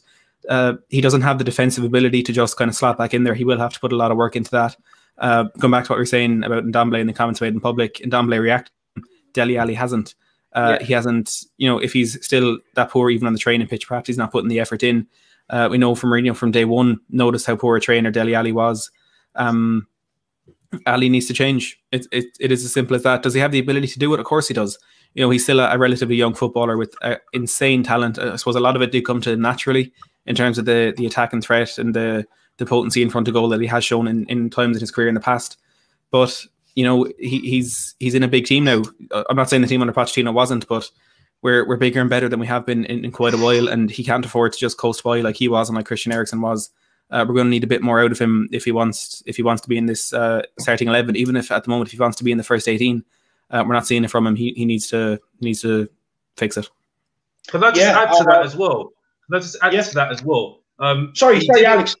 Yeah, just before you add to it, I just want to say quickly that we'll probably be going for 10 more minutes. So if anyone out there watching has any questions, just put them in the comment section below for the lads, and I'll get them to answer the questions. But sorry, Alex, go ahead. I will give Mourinho credit. He tried to play him as a striker. He tried to do that role, and Ali just did not like it at all. He just didn't do anything as well. And I think that didn't really help him, to be honest with you. He didn't work for it. Also, I think as well, he's lost that aggression. And you say about aggression, when you lose that aggression for a player, you lose the player. I think you lose the aggression from Ali, you lose the player. And I think that's what's lost there. I think he was really good when he was really aggressive and really ferocious and pushed, kept on pressing. He's the one that was always pressing and really kept on pushing himself and always pushing himself to get to somewhere, and always had that aggression about him. Since he lost that aggression, it's all flicks and tricks and whatever. Not too much of that, but just a lot of that, and not too much substance, and that's it. And there's not that much passion to get better, evolving his game. You know what I mean? Yeah. I just want to add to that as well, Alex. I just want to say as well. You say I have to say that it's something I've noticed definitely, and I think what I don't get with him is it's very strange, because a player like him, he's had a couple of really good seasons under his belt. He's still only 24, and he's young. He's English, and he's a high profile of player. What more motivation do you need? He hasn't won anything in his career yet. So why isn't he motivated at all? I just really don't understand it. It's so strange. I don't think I've ever really seen this before. A player like that, who's had a couple of fantastic seasons under his belt, and has the potential to go and be even better, loses his motivation. I've never seen it before. I don't know if you guys have. I just want to get your opinions on that.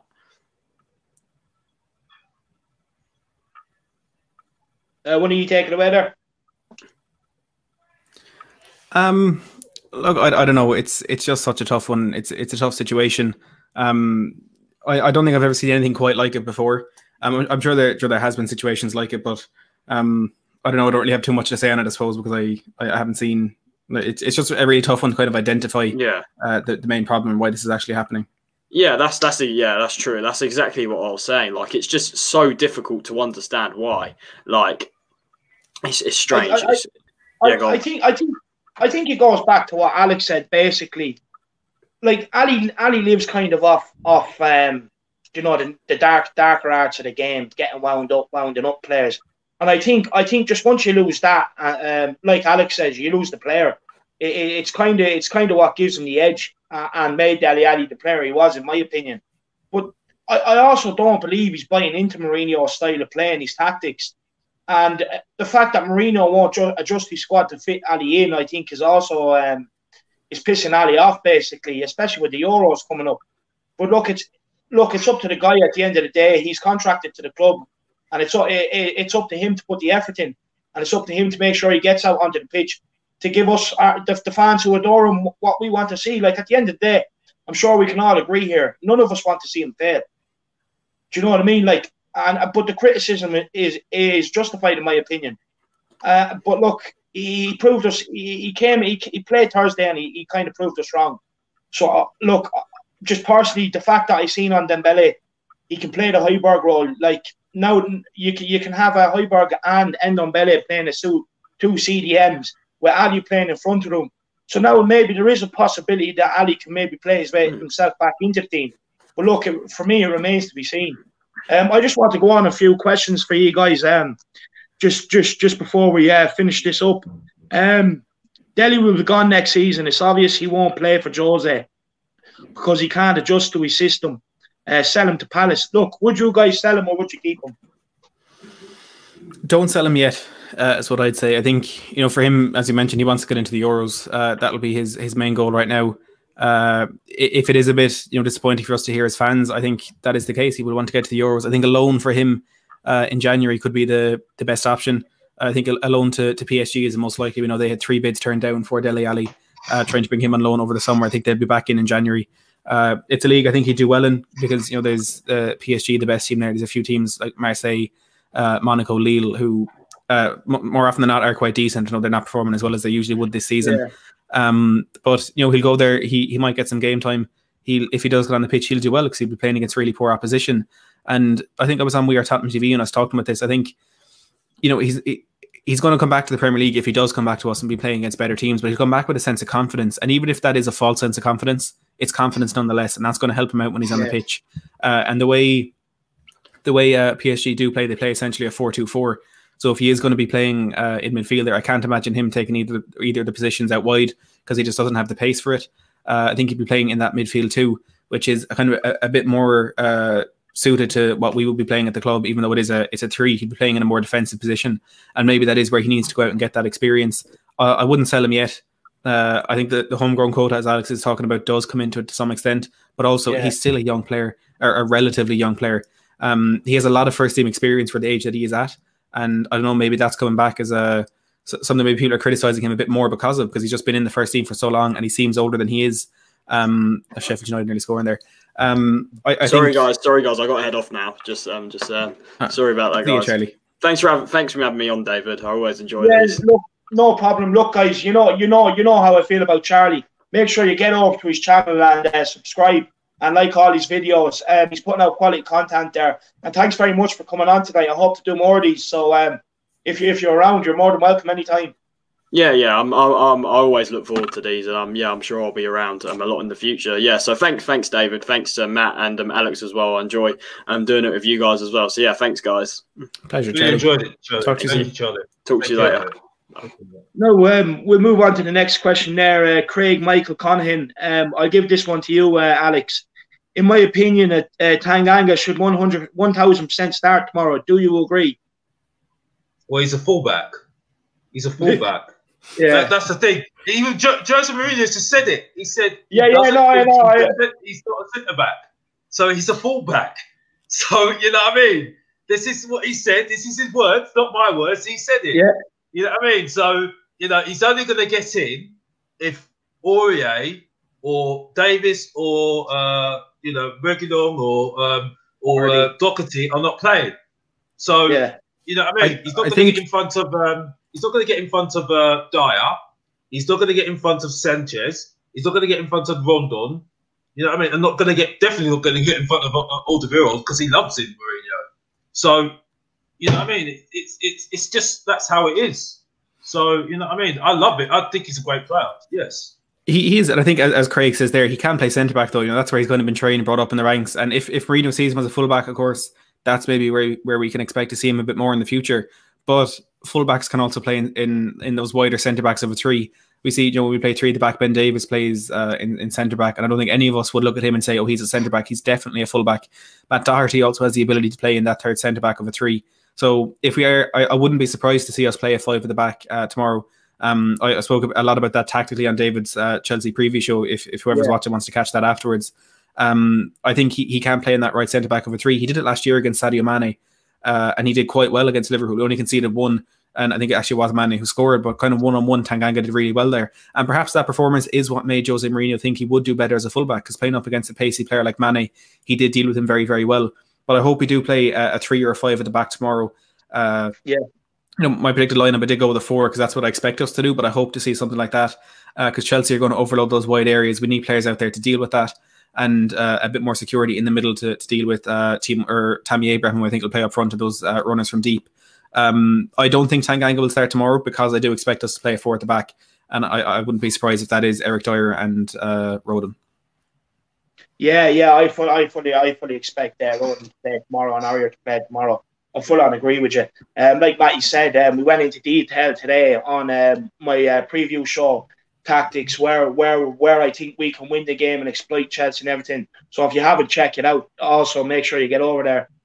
Make sure you do check it out and like the video. Put your comments underneath because as the Harris Army know, I will get in underneath and engage with you. Alex, just on tomorrow, Marcelo says here Tanganga is going to eat Chelsea's offence for dinner. Look, Marcelo, I know stuff because you had Thanksgiving yesterday.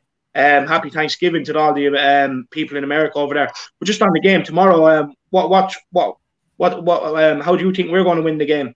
And do you think we'll win tomorrow? On the game tomorrow, I think it'll be a draw. I think this is a very...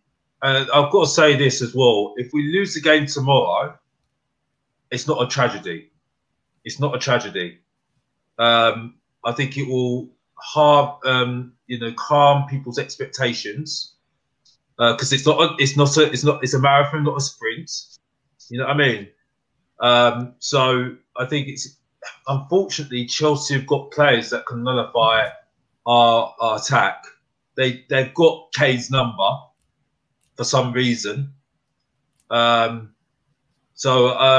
I think getting a draw at this game is not a bad result for Tottenham.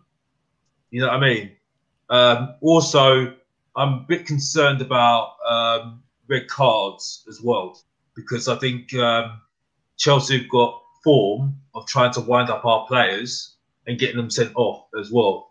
So I think because Kante is a very good player, and I think that what they'll do is they'll try and stop Kane from, go and stand, do what he does, and pinging balls to Son. You know what I mean? Yeah.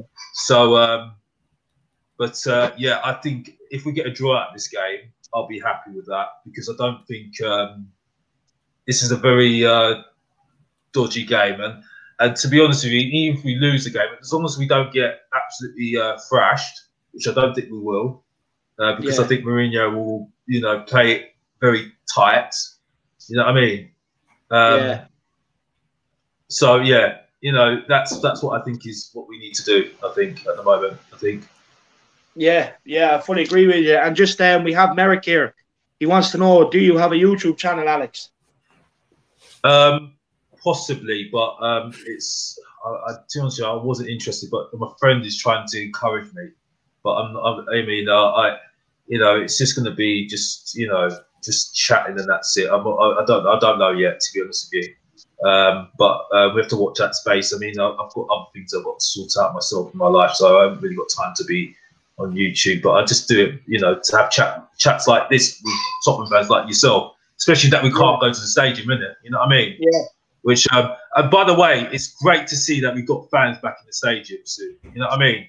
Oh my gosh, it's so good because to be honest with you, I've just been put off by, whenever we score, we have to listen to that music. And I'm like, oh my gosh. It's not the best, is it? And do you get to go to the games often, Alex? Yes, I did. When it was last season of poch, the first game I went to was Southampton. Got there late, But yeah, and then since then I went to most of the games and I loved it, absolutely loved it. Even when Mourinho, even though I don't enjoy, it's not my favourite manager, I still love the stadium. It's a fantastic stadium, absolutely fantastic. It just makes you love football all over again, absolutely. You know what I mean? And it's just, you know, interacting with the Tottenham fans. You know what I mean? It's great. You know, you do get your idiots, you know, as well. But you know, it all, you know, it's just such a great stadium. You can see absolutely everything.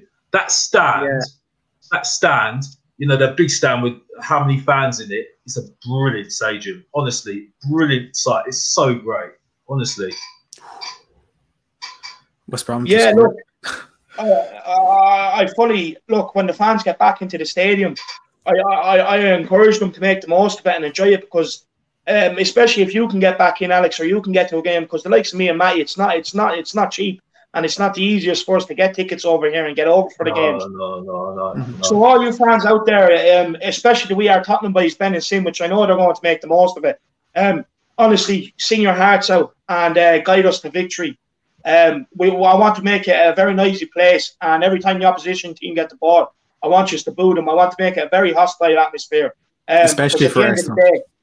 Yeah, exactly. You said it there. Can I just say something as well? The Arsenal, we've got to take one game at a time, okay? Yeah. And we can't get so happy when we beat Arsenal, yeah? Because the thing is, though, our focus should be top 4 and trying to win something major this season. You know what I mean? If we win a title this season, you see some of the rivals, they'll be feeling sick. You know what I mean? They will feel sick. You know what I mean? Because I think we're just getting too excited after beating Arsenal, and just like our ambition should be just to be better than Arsenal. It shouldn't be our ambition just to be better than Arsenal. Our ambition should be to win majors and, you know, make our club the best club in the world. You know what I mean? Oh yeah, look, that's what Pochettino gave us that belief. You know what I mean? You don't bring Mourinho in to just get Carabao Cup. You know what I mean? And start singing to the rooftops. You know what I mean? It's about winning major trophies, and that's what we should be aiming for. You know what I mean? So I had to say that. Yeah, no, I fully agree with you. Obviously, our aim every season. Marcelo. Nah, mate, I'm getting drunk when we beat Arsenal. Getting out the cheese and wine. Yeah, look, Marcelo, I'll be on the flight over. I'll celebrate with you. Look, on what Alex says, of course, our aim every season is to win the Premier League, is to win whatever competitions we're in. But don't get me wrong, it's also nice to beat Arsenal and be better than them and be the biggest team in North London. Because don't forget, they did move across into our territory. They're shadow dwellers. But look, I can fully get what you're saying, Alex. Yeah, the main aim should always be to win trophies, and that's exactly what I believe Mourinho is here to do. Just want to go through a couple of the comments here quickly. Alex cannot go right now to the stadium since away fans are not allowed. Yeah, but look, he might be pulled out of the draw and get to a home game. You never know. He's basically saying that I'm another fan. Basically, I'm an Arsenal fan or a Chelsea fan. That's what he's saying. No, Ben cleared that up for you last week. He said he's seen you at the stadium. We take him on his word. No, I'm not having a go at you, Dave. That's the comment, man. Don't worry about it. Oh, yeah, no. I've been told worse. You know what I mean? If you tell me I'm an Arsenal fan, you're just validifying my points, like I said before. So I don't really care, mate. You know what I mean? Keep your banter. Come on the show, and then we can have a talk. Then we have a real conversation. Comments don't make a difference to me, mate. Yeah. And just last question before we wrap it up. How many points would you take over the next few games with Chelsea tomorrow, Arsenal, Palace, Leicester, Wolves, Liverpool? I want to beat Leicester. Because I worry about that.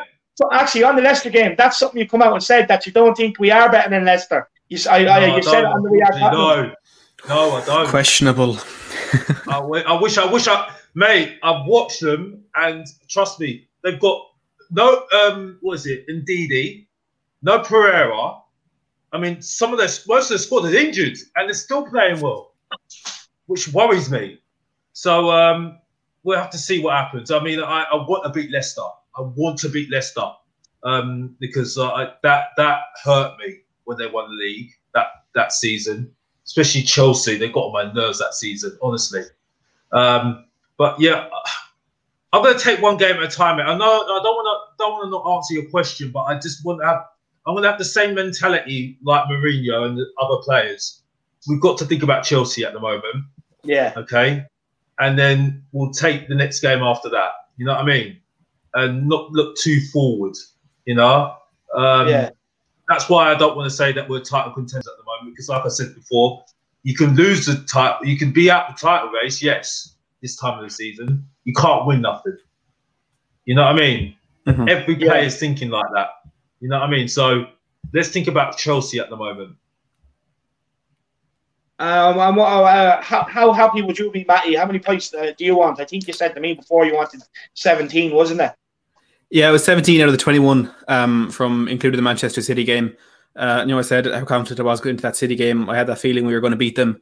Out of the next 6 games, we'll take 14 points out of 18. We want to beat Arsenal, Leicester, Palace and Wolves, and if we can get a point at Chelsea and Liverpool apiece, I think we're right in there. And I've said it since even before the international break, and if we came out of this period of these 7 games unscathed, if we came out unbeaten, we're still in the title race, and I think we're the number 1 choice for that league title if we can come out of this hectic period with near maximum points. Yeah, look, I've spoke before. I'm greedy. I want them all. I'm the sort of person I expect to go into every game and win. I really hope that's what happens. We've done it against City. Look, tomorrow I'm a bit nervous. I am a bit more nervous tomorrow. Unlike Jonathan Atkinson here, who says, for the first time in a long time, I feel confident ahead of the game tomorrow. If we beat Chelsea tomorrow, we are really looking like title contenders. Come on, you Spurs, trophy this season. And look, we've said, look, a win tomorrow is huge, but then we need to go and back it up against Arsenal as well, and that Liverpool game, and then pick up, and the Leicester game, and then pick up points against Palace. Yeah, look, Christmas period is going to be important. Christmas period is going to be very, very important as well. You know what I mean? You know, that's ferocious as well. It's because it's a ferocious schedule. You know, and like I said, there's going to be injuries, and we need to see how we deal with those injuries. You know what I mean? Yeah. I still doubt Mourinho can deal with injuries. You know what I mean? So that's where I have to question it. You know what I mean? And when the game plan doesn't work, what happens? You know what I mean? Yeah. So at the end of the day, he's done well. Okay, I'll give him credit. He's done well. Everyone wants me to hear that. I've said he's done really well. You know, one thing that I had to go at Pochettino, which he could have done. He could have changed the backroom staff, like Klopp did. You know what I mean? That could have made a big difference. You know, but Mourinho he recognised what he's got wrong. You know what I mean? And he's got Sacramento in. He's got Ledley King in. And those 2 coaches are doing really well for Tottenham at the moment. Yeah. You know, it's working well. And everyone likes, you know, it's a great atmosphere at Tottenham at the moment. Great atmosphere at Tottenham at the moment. So I've got to give credit to Mourinho. That's down to him and stop going on about me being positive. You know what I mean? It's just like, you know, I'm just giving my opinion. For goodness sake, give me a break. Just seeing the comments here. But yeah, I think you need a mod to deal with this here, David. No, look, to be honest with you, Alex, I actually think like bringing you on today. I'm having a go at the comments, by the way. I know that, but I think bringing you on today, looking at a lot of the comments the whole way through the stream, a lot of people actually understand your points now that you've had time to sit there and explain them. Me included. They're not look, Matty Hayes included. So, look, honestly, I think this show has done wonders for you today. It's perfect, and I'd love to have you on again. I really would. You bring up some nice things for us to talk about. And, look, I appreciate you coming on today. And a lot of the fans are loving you here today, so I can only thank you for that. I've enjoyed it today. I've really enjoyed it today. Like, it just gives me a bit of a buzz now because, you know what I mean? I'm missing the stadium. I'm missing the stadium so much. You know what I mean? It's been hard. this year. Been very hard. I'm not going to go into personal stuff, but it's been very hard. Yeah. You know what I mean? And, you know, football, going into the stadium, it's not just about that. It's meeting other Tottenham fans, having that debate, seeing Chris Cowling, who I missed because he's a great YouTuber. Love your show, Matt, as well. You know what I mean? And, you know, David as well. And, like, we are Tottenham TV. I love Alistair Gold. Alistair Gold is the best journalist. He talks sense. You know what I mean? Talk the facts, unlike people that just want to get the stories first. You know what I mean? There's some great, you know, insight. And that's why I love football, because it's not just a straightforward thing. You know what I mean? You know? And, yeah, that's it really for me. You know? Well, look, Alex, I think your appearance today is summed up here by Caleb. Would you bring Alex on again, top lad? So, look, we can't ask for much more than that. Now, look, guys, I'm going to wrap it up because the missus is waiting to put up the Christmas tree here and get into the spirit. So, just before we go, is there anything any of you would like to add to today's show? I just think it's such an enjoyment to just talk about Tottenham, and we just need to just keep going, just keep calm, and hopefully, you know, we will have some major success this season. But I think we just need to just keep calm. And I'd love to stick it to Chelsea. I'd love to stick it to Chelsea. I'll still keep calm because we have won nothing. But I'd love to stick it to Chelsea because there's some Chelsea fans that just need to tell what they know for. You know what I mean? They just get on my nerves, to be honest with you. And yourself, Matty? Yeah, look, I just want to reiterate what you said. I think we all understand Alex's points of view a lot better than we did when he just had 5-10 minutes in the We Are Tottenham TV. It was a pleasure talking to you for the first time, Alex. I know I've listened to you a lot, but it's the first time I've actually had a chance to debate with you. And as always, David, absolute pleasure getting to chat Spurs with you. Everyone, make sure to smash that subscribe button down below for the Irish Yid. He claims to be the #1 Irish Spurs fan. I think that'll be sorted out pretty soon, David. Yeah, but absolute pleasure coming on. Really appreciate it. Yeah, thanks. Look, guys, thanks. I really appreciate it. Alex, big respect to you. Honestly, look, a lot of people thought we were enemies. We're not. We're not it's great having you on Come today. on, be sensible. You know what I mean? Yeah. You know, you're a great guy, man. Come on now, man. And look, honestly, we're all Tottenham fans for a reason, for goodness sake. You know honestly, I honestly hope that the likes of myself, yourself, Matty, Charlie, Marcelo there, Ben and Sim from We Are Tottenham, that maybe we can all get to go to a game together, meet up, get to go to a game together and have a few drinks. I honestly think it'll be a whale of a time. And look, guys, I could sit here all night talking Tottenham. We've already been here 2 hours and 15 minutes. It's unbelievable. And I honestly didn't expect anyone to tune in. So thanks to all you Harris Army out there. And look, if you want more of this sort of stuff, and if you want fan shows where you can kind of get your opinion in, look, let me know in the comment section below. And if there's a crave for it, I'll bring it. Brilliant. I think there's an offer there for Marcelo in the comments, David, that you can't turn down. What's that? He says, points on me, fellas. Yeah, look, Marcelo, you better have a big bank balance because it's going to be one hell of a night. Unfortunately, I don't drink, guys, so I'll be buying the drinks rather than drinking them. So yeah. Right, guys. Well, look, thanks very much. Look, I'd love to do something like this every week. I don't know about you, Matty. Would you be interested in coming on, just talking for an hour, prime time Saturday, talking about Spurs? Same as yourself, Alex, and same to Charlie. Thanks very much. I want all my Harris Army to get over there and show Matty Hayes the love. Show Charlie THC the love. Get on there, subscribe to videos. Make sure you check Matty's tactical video. It was a great video. Any footballer would love to watch it and watch the insight. And thanks very much. In Jose we trust. Get your colours ready. Come on, you Spurs. Come on, you Spurs. Come on, you Spurs.